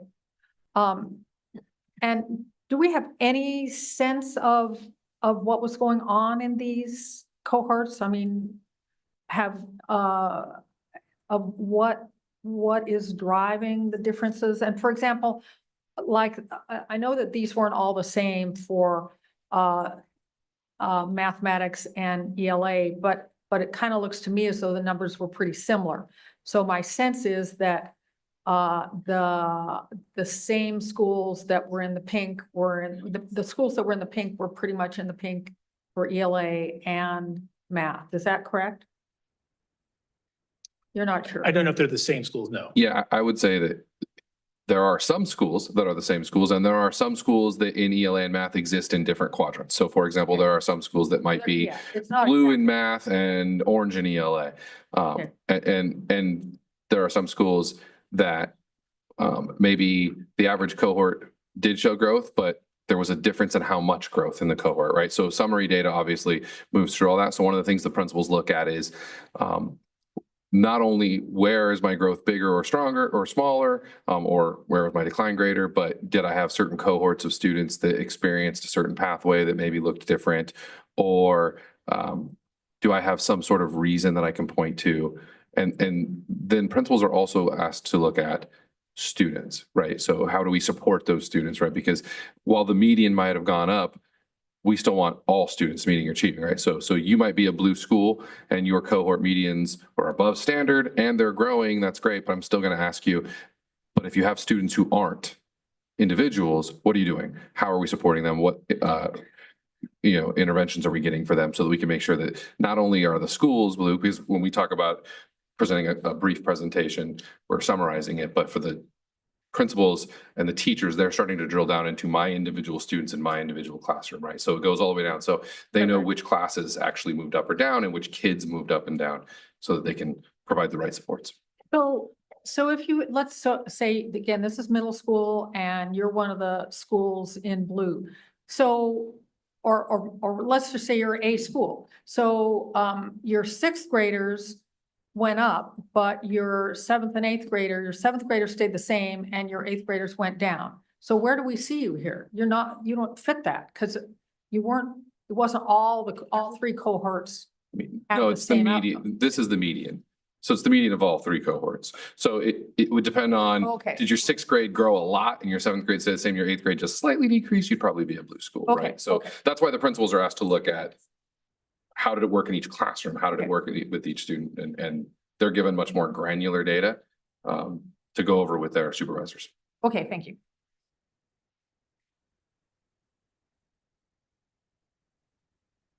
Yeah, so the question was, can we overlay the data with absenteeism? In fact, we have, and in a recent board update, I think we sent something out that showed we did a quick correlation analysis of absenteeism and grade, specifically in middle school, I believe, looking at grade point average, or high school, was it high school?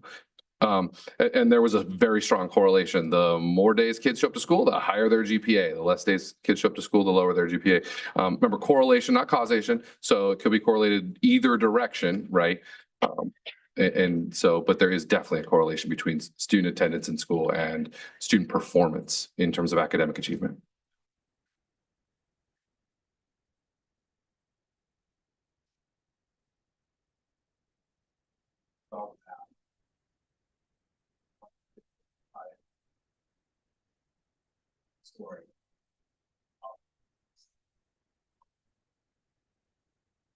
I believe we were talking about, we looked at the DF rates in the different courses, and we looked at particularly which courses, we're getting really into the weeds, particularly which courses had higher DF rates, therefore we're providing more of a challenge for students to be successful in. I believe it is Algebra 1 for students sort of in high school. In middle school, I just looked at the data today, actually, it's Math 8.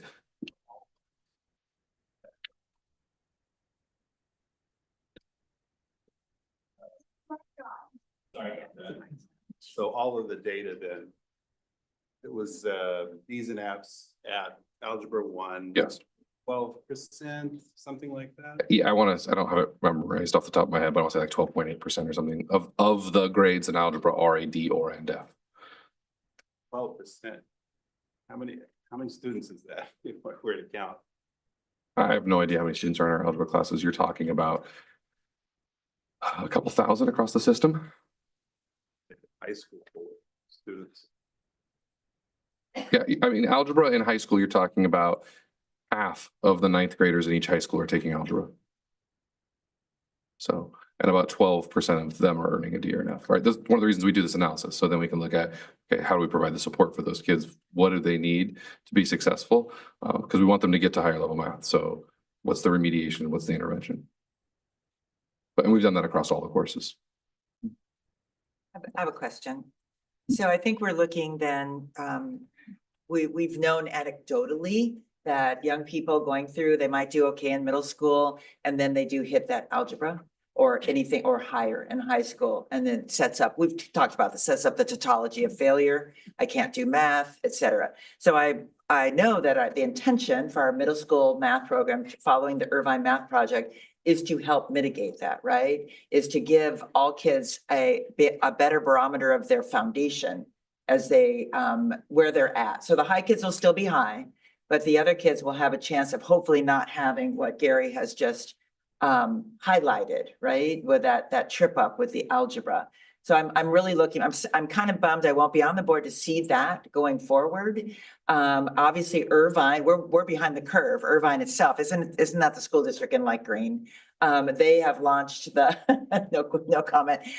They have done this, their math quite a few years ago. And I think they're exponentially already seeing their scores, which are already high, going even higher. So I'm excited about this and I know we are launching it and you're rolling it out now, right? Yes, and we're trying to find multiple ways for kids to be successful, right? So they can be successful in algebra in 8th grade or in 9th grade or in the summer between. And we're trying to make sure that we're teaching math in a way that they understand the concepts at the base of it. Right. So I respect it's not a one size fits all because the children don't come that way. Are you seeing already the iReady? I've heard such great things about iReady, especially for those advanced kids, because they can zoom right along. Are we starting to see that? Because we've now been an iReady district for a while, right? We've been an iReady diagnostic test district for a while. Okay. This is our first year using the math curriculum in the elementary schools. So it's early to tell. We are optimistic that the math curriculum is going, as we do math walkthroughs, we're seeing high levels of math engagement and rigorous math in elementaries. We're seeing pretty stellar teaching strategies. I want to speak to that, Carrie. Yeah, so the model that iReady uses is the try it, discuss it, connect it. The idea is that making sense of math, then actually discussing it using, math discussion kind of strategies. So students own the learning, but then also connecting it to existing algorithms. The idea is they need to make sense on their own. And the middle school curriculum is very similar to that. And so what we've been doing is we're calibrating. That's why the elementary and middle school principals, we've gone out in classrooms, we want to calibrate, making sure we're supporting all students and all teachers. But to your point as well, both sets of curricula have, supports for ELs and other students who struggle, but also extension for those students who already mastered the content and need additional. Yeah, I mean, it's important to talk about the training. I mean, the reality is any curriculum can be successful or failure based on teachers' ability to launch it, to implement it, and to carry it through, and then to react to the needs of the students in the room, right? So we have really strong teachers, but we have to provide the training and support for them so that they can react to whatever their students needs to continue to push them forward and build the depth. I just have a comment about the quadrants. Really only this year, maybe last year a little bit, we've started to look at data in the quadrants. Yes. So just for clarification, because I think there needs to be just some explanation of the quadrants, because I think sometimes it's not always self-explanatory. Like there's some things that could be said here. So when you're in that blue quadrant, right, and you're above standard and you're making growth, I mean, you are a pretty stellar school, because you have to understand that's a kid that's already performing very high academically. And yet you're a teacher, or the things going on in that room are above and beyond really what requires of the state, the standard, right? I think that's the hardest kid to teach, because they've mastered almost the entire set of state standards. And then in order to get growth in that quadrant, it's a lot of teaching going on in that room above and beyond. That's how I would describe it. Is that how you see it?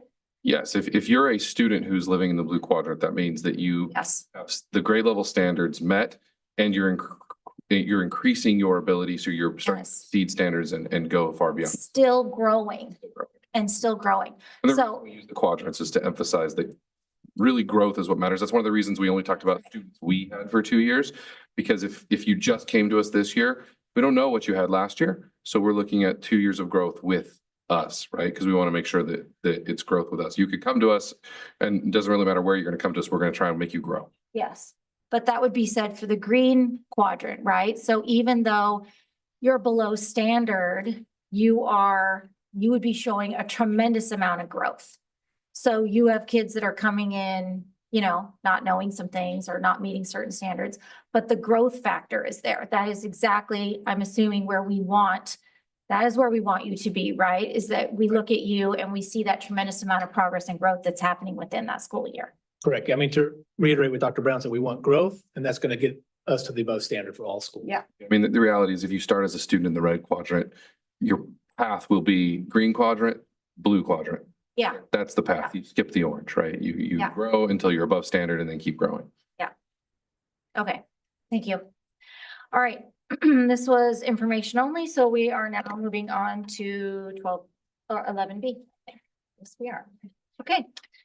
And this is homeless education program. This is also informational only. And again, I'd like to recognize Greg Merwin, Associate Superintendent of Ed and Sport Services, to present the item. Thank you very much, President Castellanos. Staff presents item 11B, Homeless Education Program. It's my pleasure to recognize Executive Director Dr. Michael Gomez, who is going to come to the podium and share with you this item. We have some tremendous work going on supporting our students, and we're excited to highlight that tonight. So Dr. Gomez, take it away.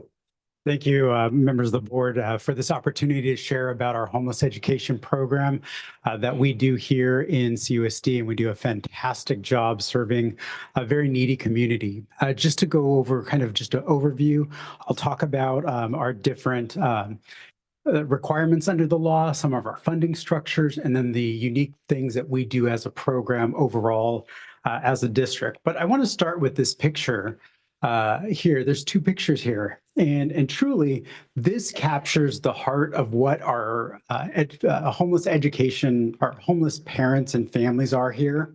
When we look at our data, about 97% of our families are doubled or tripled up.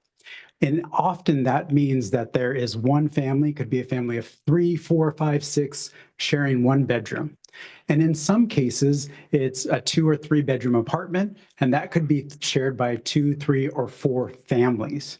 That truly, when we start talking about homeless education here in CUSD, that truly is the picture of our students and our families here in our district. And that captures that so vividly because that's what it is for our students. We talk about the legal aspects of that homeless education program. It comes from the McKinney-Vento Education Act, which was reauthorized by the Every Student Succeeds Act in 2015. And that says that we have to provide a free and appropriate public education for our homeless students. We are charged with the responsibility of removing barriers that stop kids from enrolling and participating in our schools to the fullest potential that they have. That homelessness should not stop them from entering our schools and receiving the rich learning experiences that we provide as a district. So when we talk about the barriers to attendance, we're thinking about things primarily when it comes to enrollment. If any of you, and you all have experience enrolling your students, just like I did enrolling our students, we're bringing birth certificates, we're bringing immunization records, proof of home ownership or rental agreements, all of those kinds of things.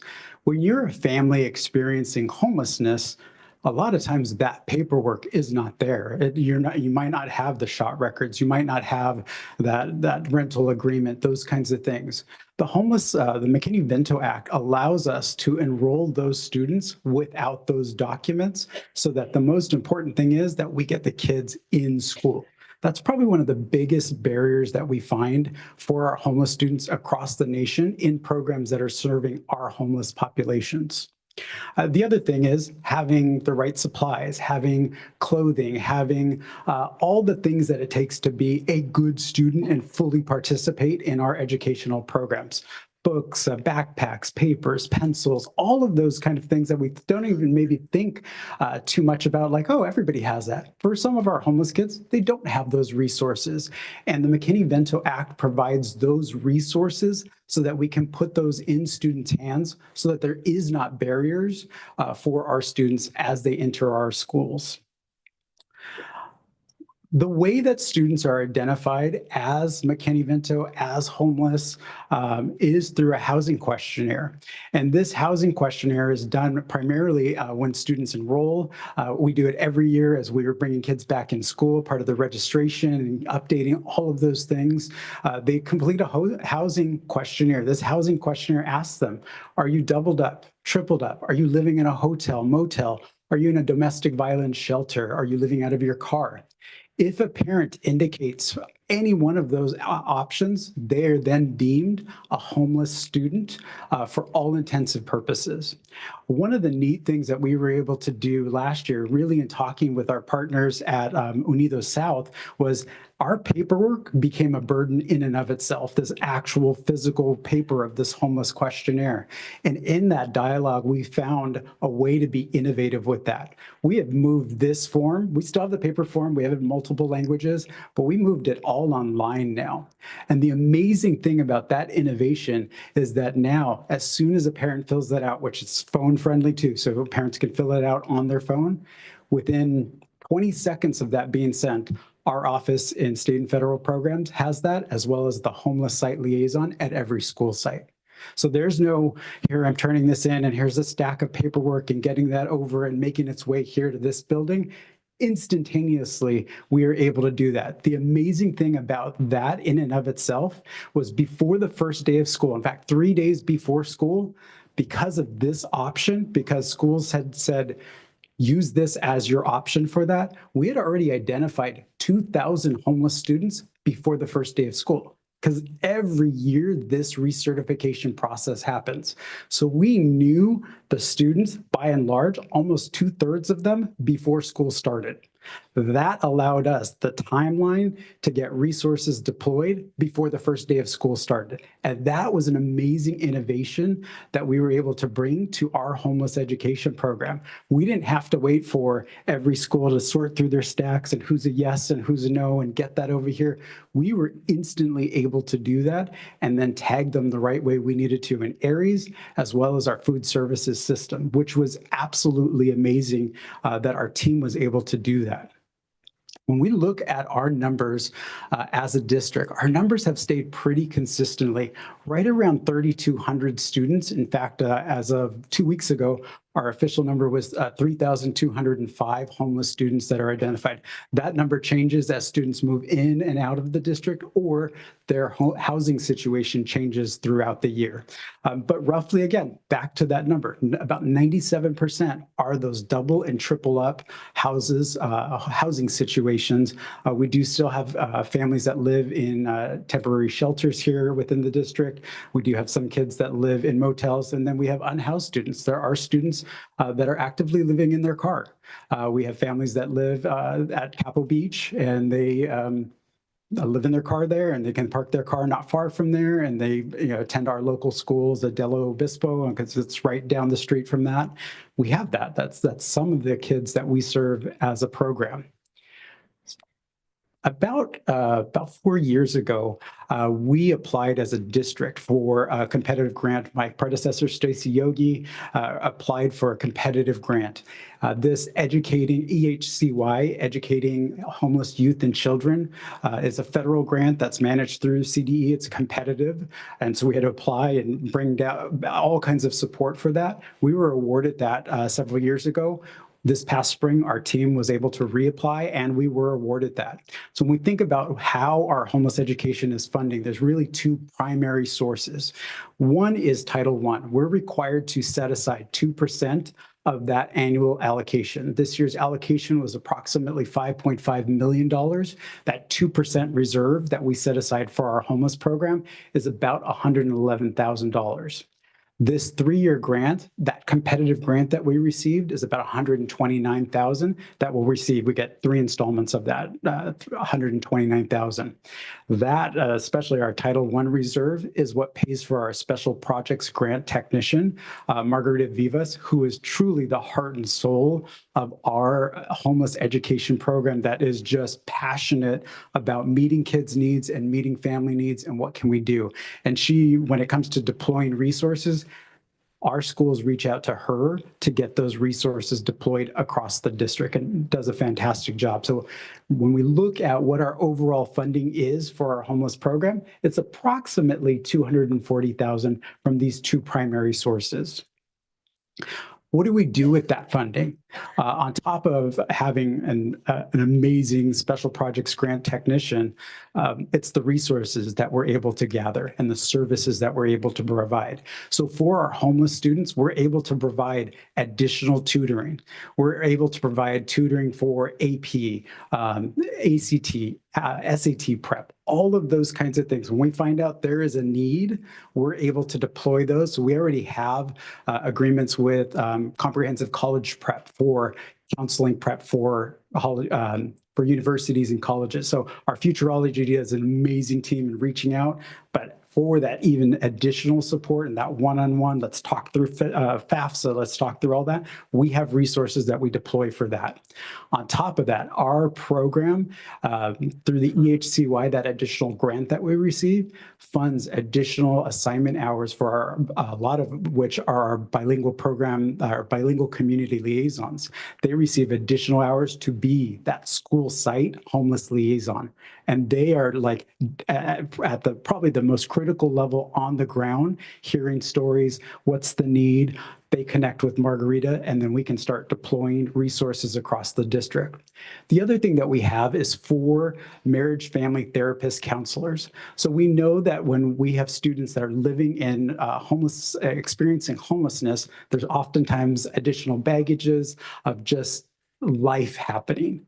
And so sometimes families or students need additional support. We're able to deploy our licensed marriage family therapist counselors that we have as additional consultants to families, and they can do that individually with the student.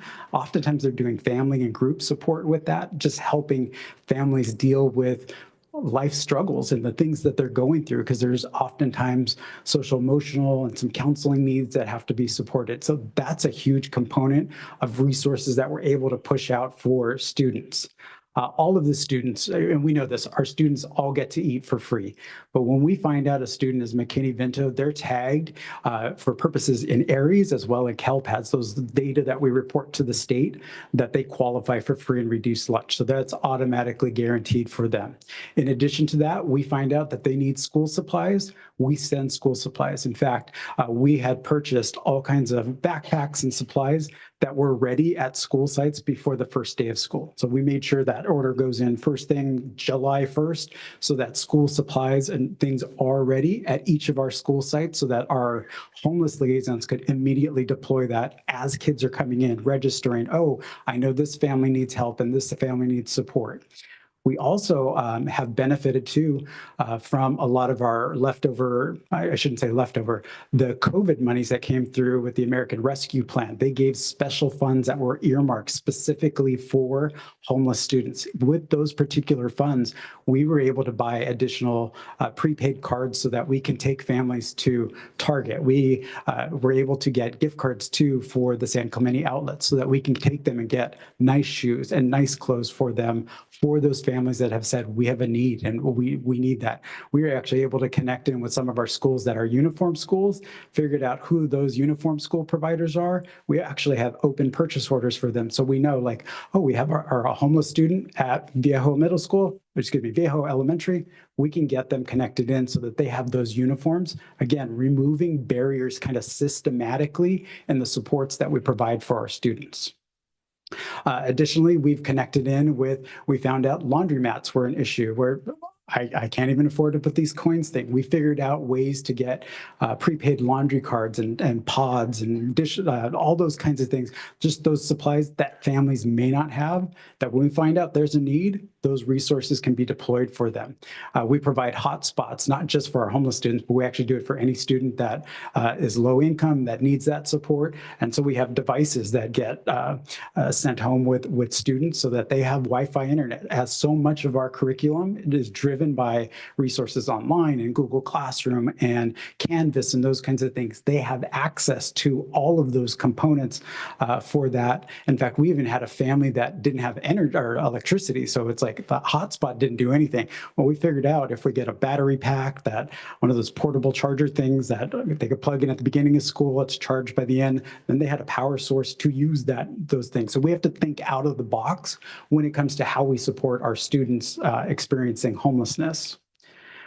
Transportation is another major barrier. So for those families, we make sure that if we can get them on one of our CUSD routes, that's the best thing because it's our buses, it's our drivers, and we get them connected to that. For some families, we make sure that they have their OCTA passes, which we give to the family members so that they can ride the public buses. That's not always an option for that.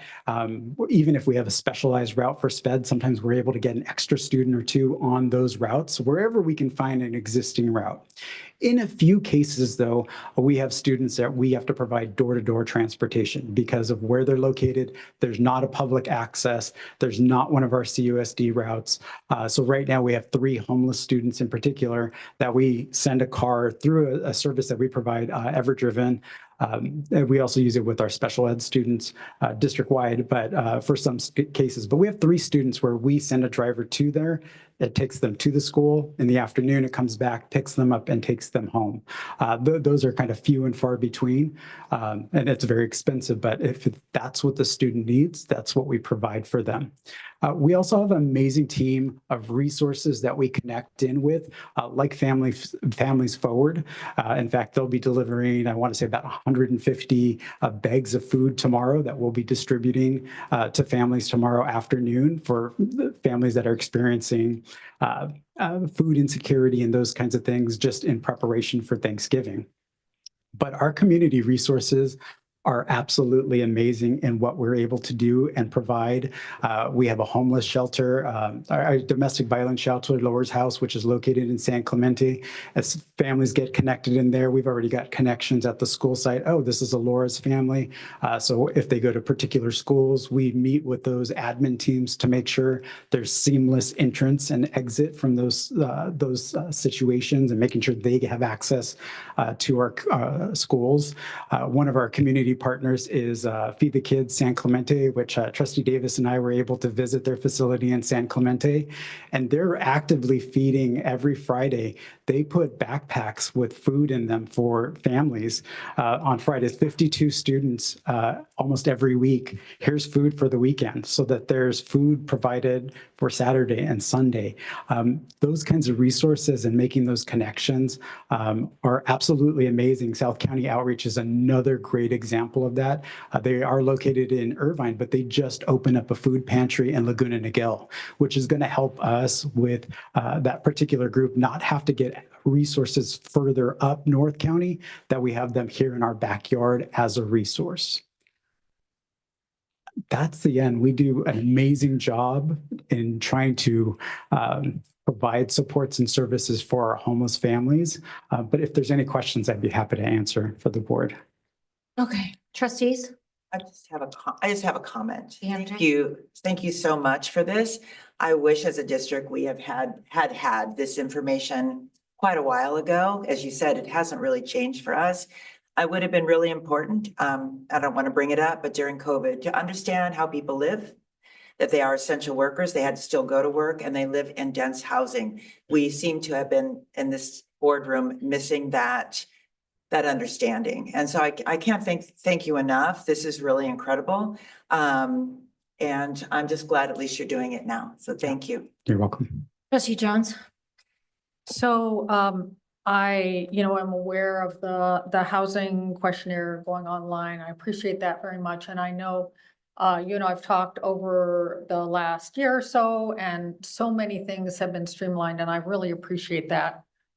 Because these are students that just experience great difficulty getting to school, getting supplies, succeeding in school. And I think all of these stressors going away from the families and from the students makes it more likely they'll succeed. So I do have a question, however, about the funding, because Sure. I don't know if there are separate McKinney-Vento funds or it's just part of Title I. It's a subset of Title I. So the overall Title I is our allocation, and then we have to set aside 2% for the homeless program. Okay, and then you, of course, you have this grant, but that's. Correct. And is that a federal grant?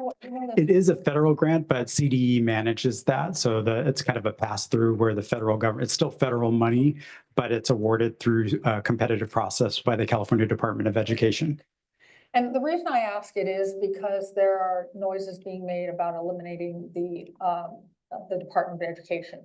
And while I have my issues with the Department of Education, they do fund a lot of, and I don't know how much it is in our district, what percentage of our budget. I think, I believe this, I heard the superintendent say one time recently, so it's. Yeah, so in a non-COVID year, in other words, in a year where the federal government isn't adding funds to COVID, it's about $18 million a year for the district, or about 4% of our budget. Okay, so my concern is, and I know we don't know the answer to this, I'm just bringing it up. What's going to happen if indeed the Department of Education goes away? I think the programs will still be there. And I think the policies and requirements will still be there, like the Every Student Succeeds Act. But the dollars that used to come with them won't be there. So I'm concerned about that because it is a not insignificant event that will befall us in, this district. And some districts that are very well funded will be able to absorb it. This district will not. And I think that even possibly some of the federal requirements that might go away, although some of them are laws and they would have to be undone. But so it's not just the department, there's the accompanying laws that are administered by the department. So if those laws go away, knowing the state of California as I do, the state of California will probably pick those up, but they're not going to provide the funds either. So I just mention this because I think everyone needs to realize that if this happens, there's going to be a tremendous financial hit to our classrooms. And I don't know how quickly it will happen. We don't know any of this stuff. And it's only been, to a certain extent, just ideas floated that the Department of Education would go away. But it's, as I say, I don't always love the Department of Education, but they have a significant financial impact on us that will be devastating if it goes away. So that's kind of just a comment that I think it's worth being aware of. Thanks. Thank you. Yeah, thank you. Trustee Bogus. I just want to. It kind of doesn't sound like. It's on. Lights on. Yeah. It's okay, I'll speak loudly. Thank you for your presentation. I can tell in your presentation, you know this stuff. You're living it, the detail. You don't have to read some slide presentation. And from at Newport, our liaison there, everything you described, she is so involved in the community and finding additional resources. She learns about families, disseminates. And so I think it's absolutely incredible, the understanding of those needs and what all of you are doing. And I so appreciate you joining us at CUSD. I haven't been here very long, but you've certainly come across like you have been our expert all along. Thank you. I just had a question, or maybe just a comment. I think there's a lot of resources that are given to elementary school students, especially when it comes to supplies and things like that. And we mentioned backpacks and things like that. And then as the student ages, I feel like there's less resources that are given to older students. So just for an example, as a parent of a high school student in the district, it's very expensive. It's costly to participate in all the programs that your child wants to participate in. And I've often said, and we've had this discussion as a board, what's the most important thing to have success with our students? And then that's engagement and feeling like they're connected to something. Well, you don't feel very connected to your high school when you can't even afford a sweatshirt.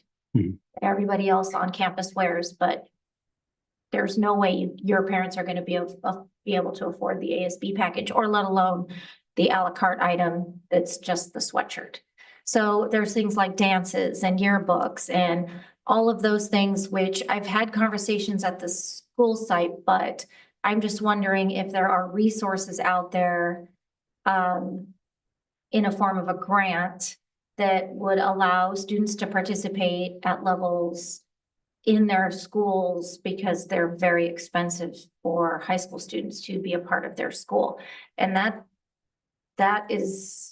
it's just a very costly thing to be a high school parent, and then let alone have a homeless situation going on. Usually multiple families in a house, right? Yes. That's the typical homeless scenario that we're seeing. And Correct. so, just trying to get them to connect to their high school is the challenge that I would see at that level.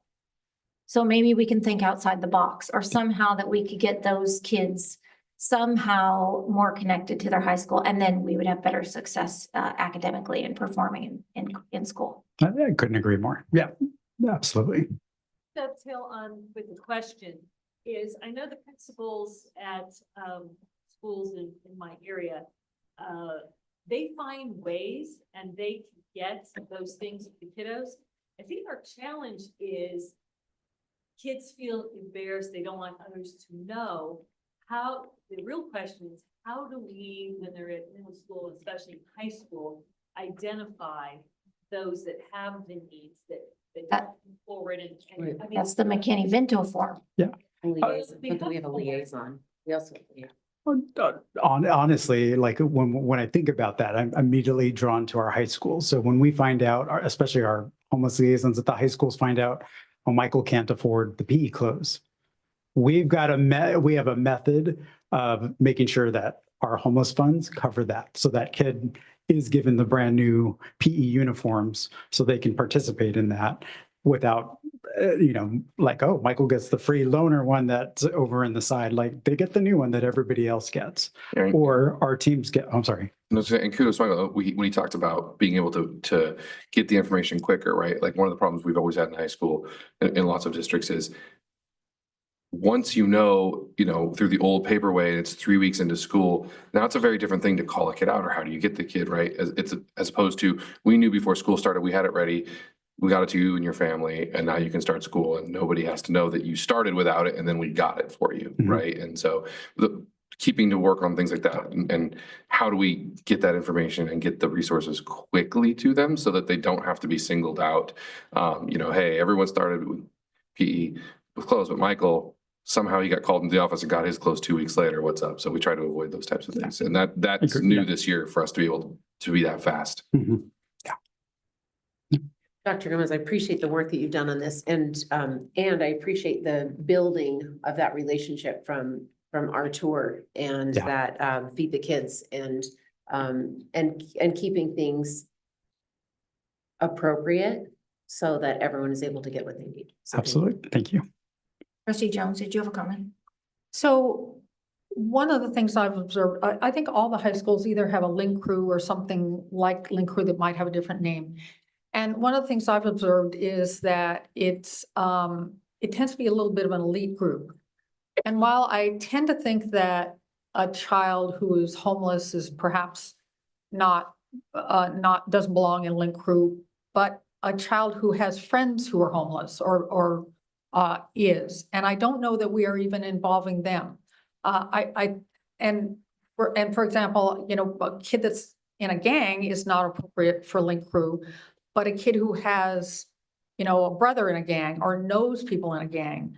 And I just think we need to make sure that our link crews are including kids that need help making connections, because some kids don't have any problem making connections.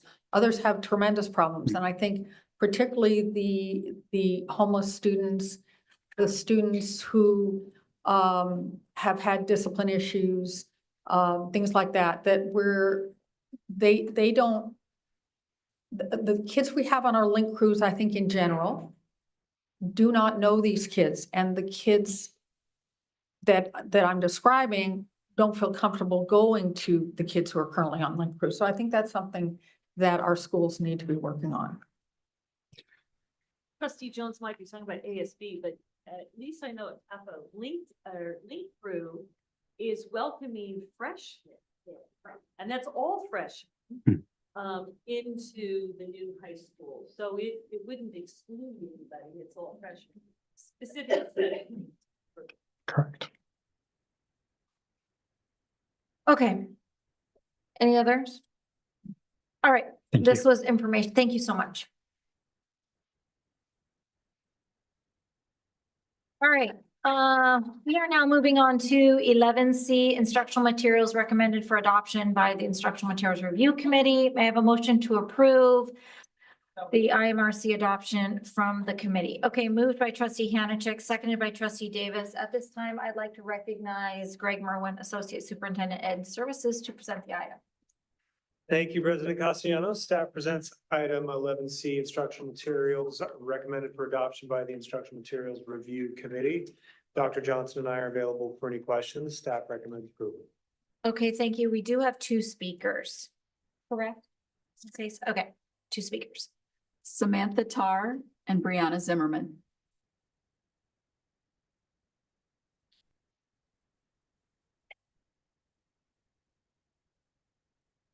I get 3 whole minutes, y'all. So my name's Sam Tarr, and one of the things that you learn about me quickly is I'm not from around here, as my dad would say, and I'm also a history nerd. I'm a native Oklahoman, and I made my way to California because of a job opportunity that my husband had. But before I was married, before I had kids, I was a student, and I fell in love with books when I was in the 2nd grade. I went on an adventure with Ralph S. Mouse as he rode his motorcycle. I learned about 4 girls in Massachusetts named Jo, Amy, Beth, and Meg. I solved mysteries with the Boxcar Kids. And when I was 10, I read the diary of a girl named Anne Frank. After I read that diary, my love of history took off because I wanted to know when this happened and who would abide such hatred. I learned that our country, at different points in its time, abided such hatred and allowed it to persist. I became fascinated with those who stepped forward with courage, which is, by the way, doing something when you're scared and doing it anyways, and with faith. And they stepped forward and said, this is not okay. This is not who we are as a nation. And I was incredibly fascinated by those who moved the Civil Rights Act forward in the 1960s. The Brown versus Board of Education case. And all of that fascinating history caught my attention. We're at that point again.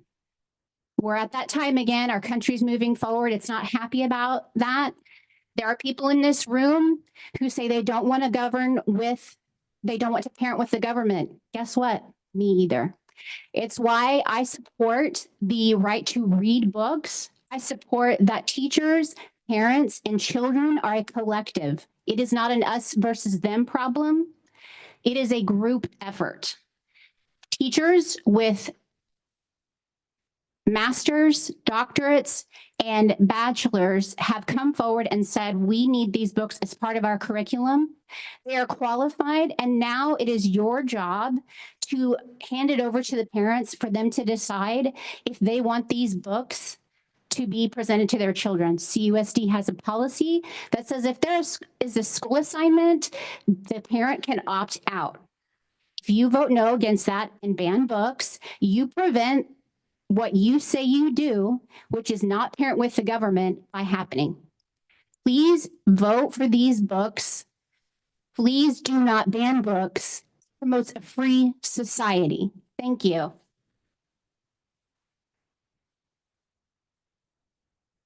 Our next speaker is Brianna Zimmerman. Good evening again, everyone. I also wanted to urge the board to vote to approve the materials that have been recommended. Like Samantha, my love of reading also started really early, and I'm 46 years old now. I have read things that I have loved and have made me feel good and wonderful. I have read things that have made me really uncomfortable, and really pushed me to think about why they are making me uncomfortable, to think about other perspectives. Reading other perspectives and other narratives and other stories fosters empathy.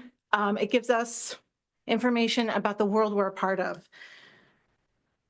These materials have been vetted by education professionals.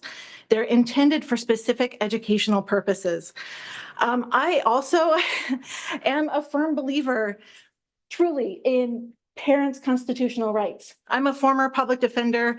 I have stood in courtrooms and defended parents and defended their constitutional right to parent. It's something I hold dear and will fight for. When we are presented with challenging ideas, with things that make us uncomfortable, the solution is not to restrict access to information or to restrict learning opportunities. To the extent that a parent doesn't want their children to read a specific book, they absolutely have the legal right to opt out of that, and they will be protected in making that decision. But we don't serve parents or children or our communities or protect any of our rights when we limit educational opportunities and access to information. So I ask the board to vote to approve these materials. Thank you. Okay, trustees, any comments by trustees? Trustee Davis? Your light's on. Do you have a question? No, nothing? Okay. All those in favor say aye. Aye. Any opposed? Okay, motion carries 601. All right. We are now moving on to consent calendar. Please note per board policy 9323, in accordance with the law, the public has a right to comment on any consent item. At the request of any member of the board, any item on the consent agenda shall be removed and given individual consideration for action as a regular item. Each speaker is allotted 1 and 3 minutes per item, depending on the number of speakers. Okay, no speakers on consent. Okay. All right, any items trustees would wish to pull? Trustee Davis. Yes, I do want to pull item number.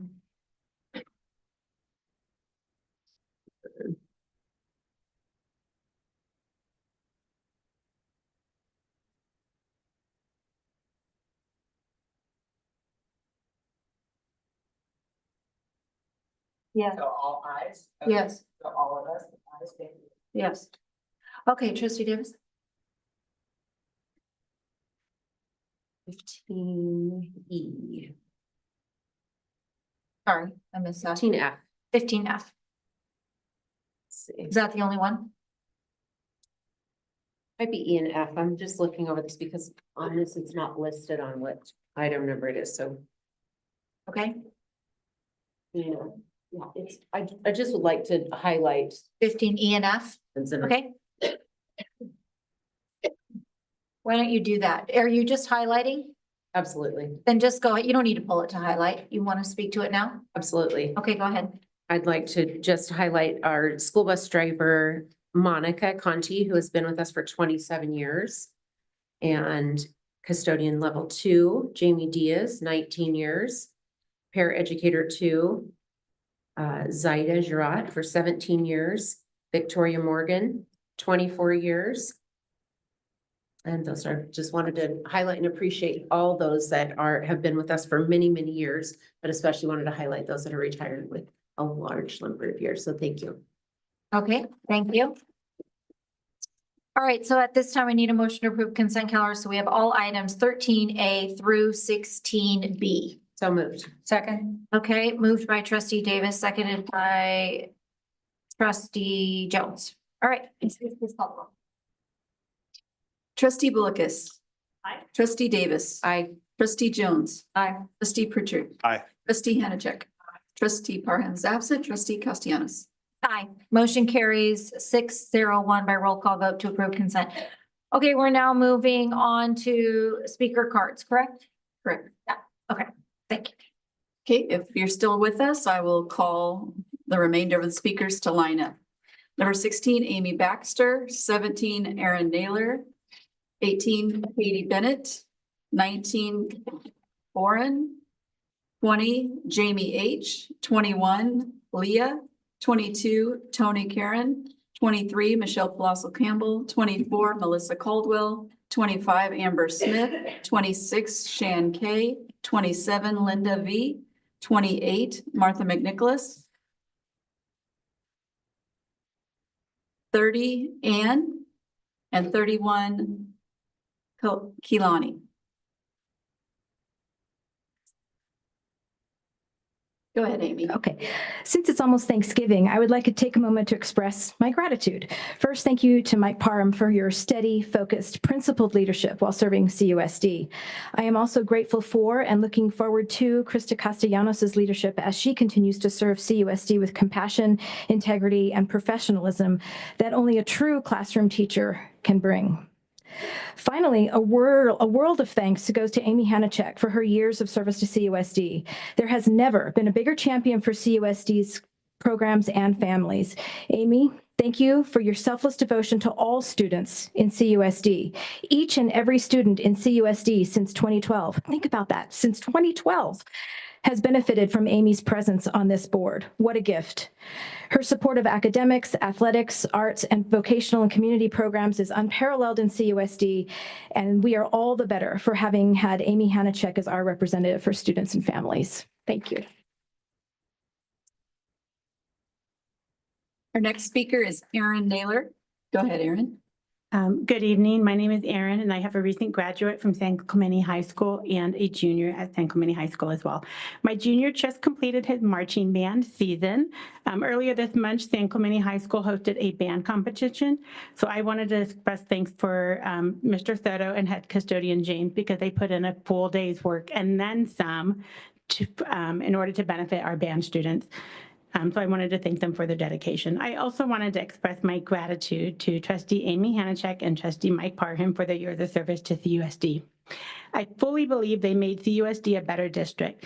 And thank you also to Trustee Krista Castellanos and Dr. Shereen Smith. All four of you ran campaigns based on honesty and integrity. What a great model for our students. Unfortunately, it was not the outcome the CUSD students deserve, but we're not going anywhere and we will continue to fight for the best. Thank you. Katie Bennett. Hi. As a teacher in Capistrano Unified for the last over 20 years, as a longtime resident, over 30 years in San Clemente, as a parent of 2 San Clemente High School students, I want to express my deep gratitude to Amy for everything that she's done for all of our students over the years. Also for Michael, for their dedication to our students and families. Your commitment to funding and programs that benefit all students has made an incredible difference in our district. I also want to commend Amy, Michael, Krista, and candidate Dr. Shereen Smith for their courage in running for school board. Despite facing unprecedented negativity and misinformation, they maintained integrity, ran clean campaigns, and stayed focused on what truly matters, our students. This school board should remain nonpartisan, serving all children, not political agendas. We need education rooted in truth, reflecting the diverse experiences of all students so every child feels empowered to succeed. I hope this board continues to prioritize. Our next speaker is Candace Boren. Camden, please come forward.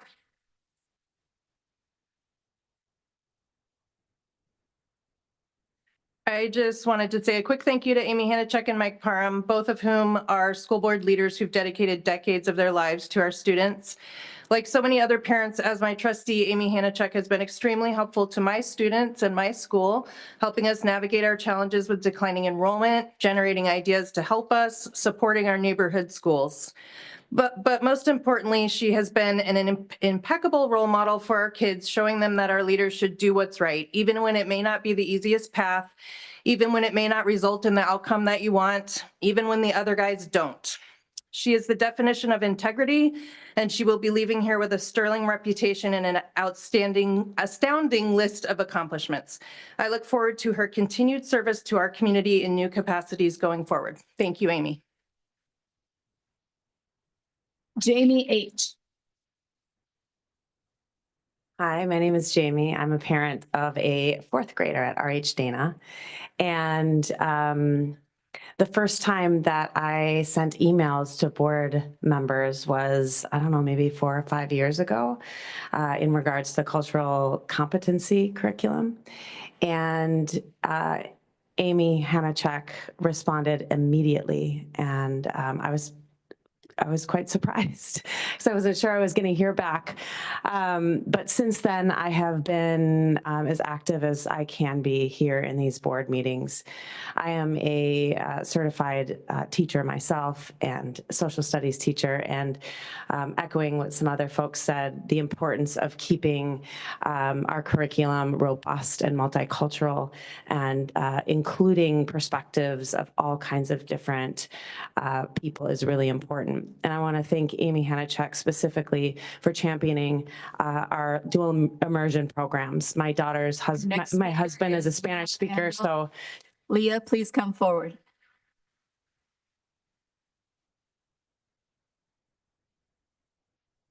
Good evening. My name is Tony Carone, PTA President at Palisades.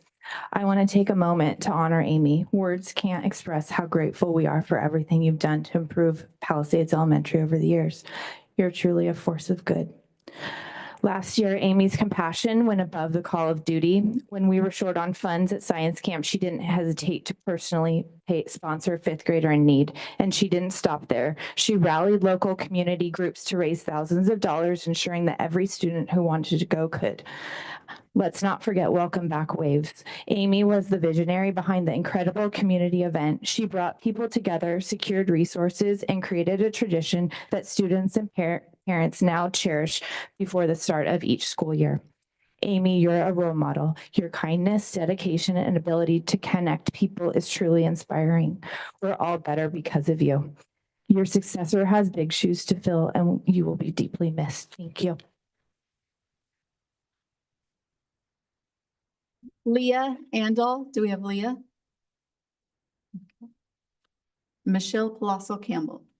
Michelle's not here. Melissa Caldwell. Good evening, Superintendent, Madam President, and board members.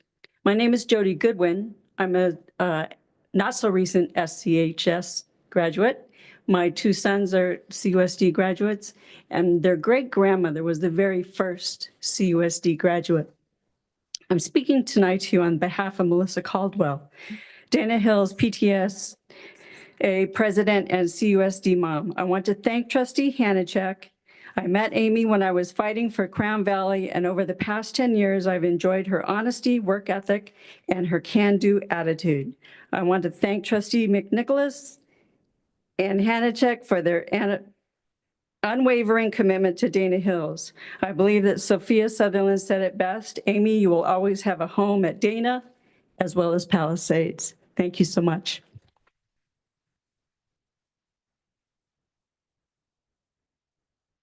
Amber Smith. Oh, sorry. There you go.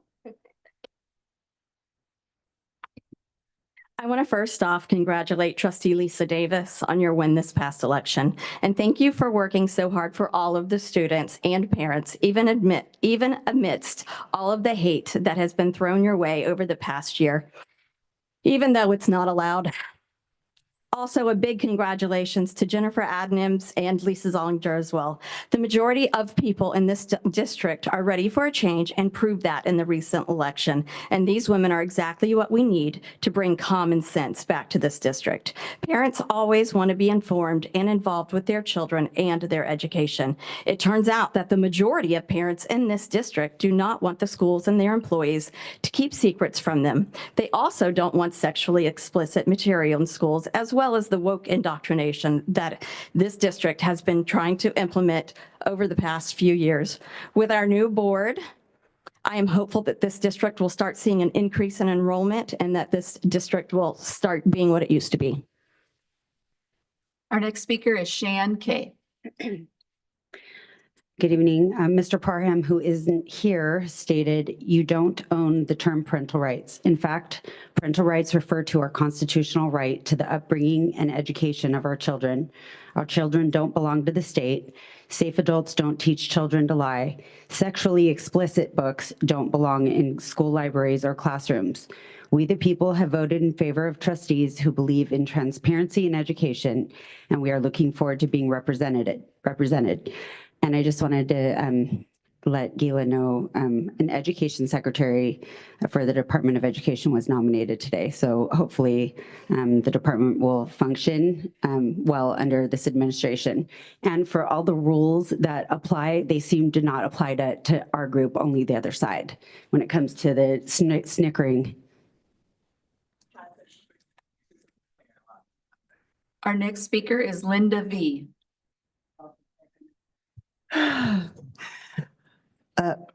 Congratulations, Krista. Thank you to Mike Parham, who's not here. But it has been such an honor to be a friend and colleague, starting from PTA days to Amy Hanachek. I was here your very first day, and I'm here your very last day, and many days in between. I often say advocating for your own child is really what is expected. Advocating for everyone else's children is above and beyond, and that is what you always have done, been above and beyond. And you performed marvelously in your campaign. There was no misinformation. There were no tales or misadventures. And I am just so grateful that you were here, the steady leadership for the last 12 years, and I can't wait to see what you do next. Thank you. Our next speaker is Martha McNicholas. Hi, Amy. I'm not going to say all the wonderful things everybody else said because you know that. But I want to focus on two things. One is your PTA connection. Okay, we kind of have that thing going. Just because you're leaving the board, it's like you're saying you're gone. You're not dead. Okay, you can still be involved in PTA after this, you know, and you are a card-carrying member, so keep that up. And number two, you're still going to be supporting Dana Hills. You're not leaving town, right? I still look forward to you being involved in the community. And number three, you're going to love being a grandma. It's really, really cool. And you can still come to board meetings. It's a lot less stressful out here than it is up there. So next chapter. Our next speaker is Ann. Hi, good evening. My name is Kaylani Conroy, and I just wanted to give a heartfelt thanks to Amy Hanachek from myself and my entire family. My kids went through kindergarten through 12th. My husband and I both did in CUSD. My father-in-law was a teacher, and we all wanted to thank you from the bottom of our hearts. You put our children first, you put our teachers first, and you put our schools first. And we just really appreciate it. We're going to miss you, but don't go far away because you might be back on the flip side.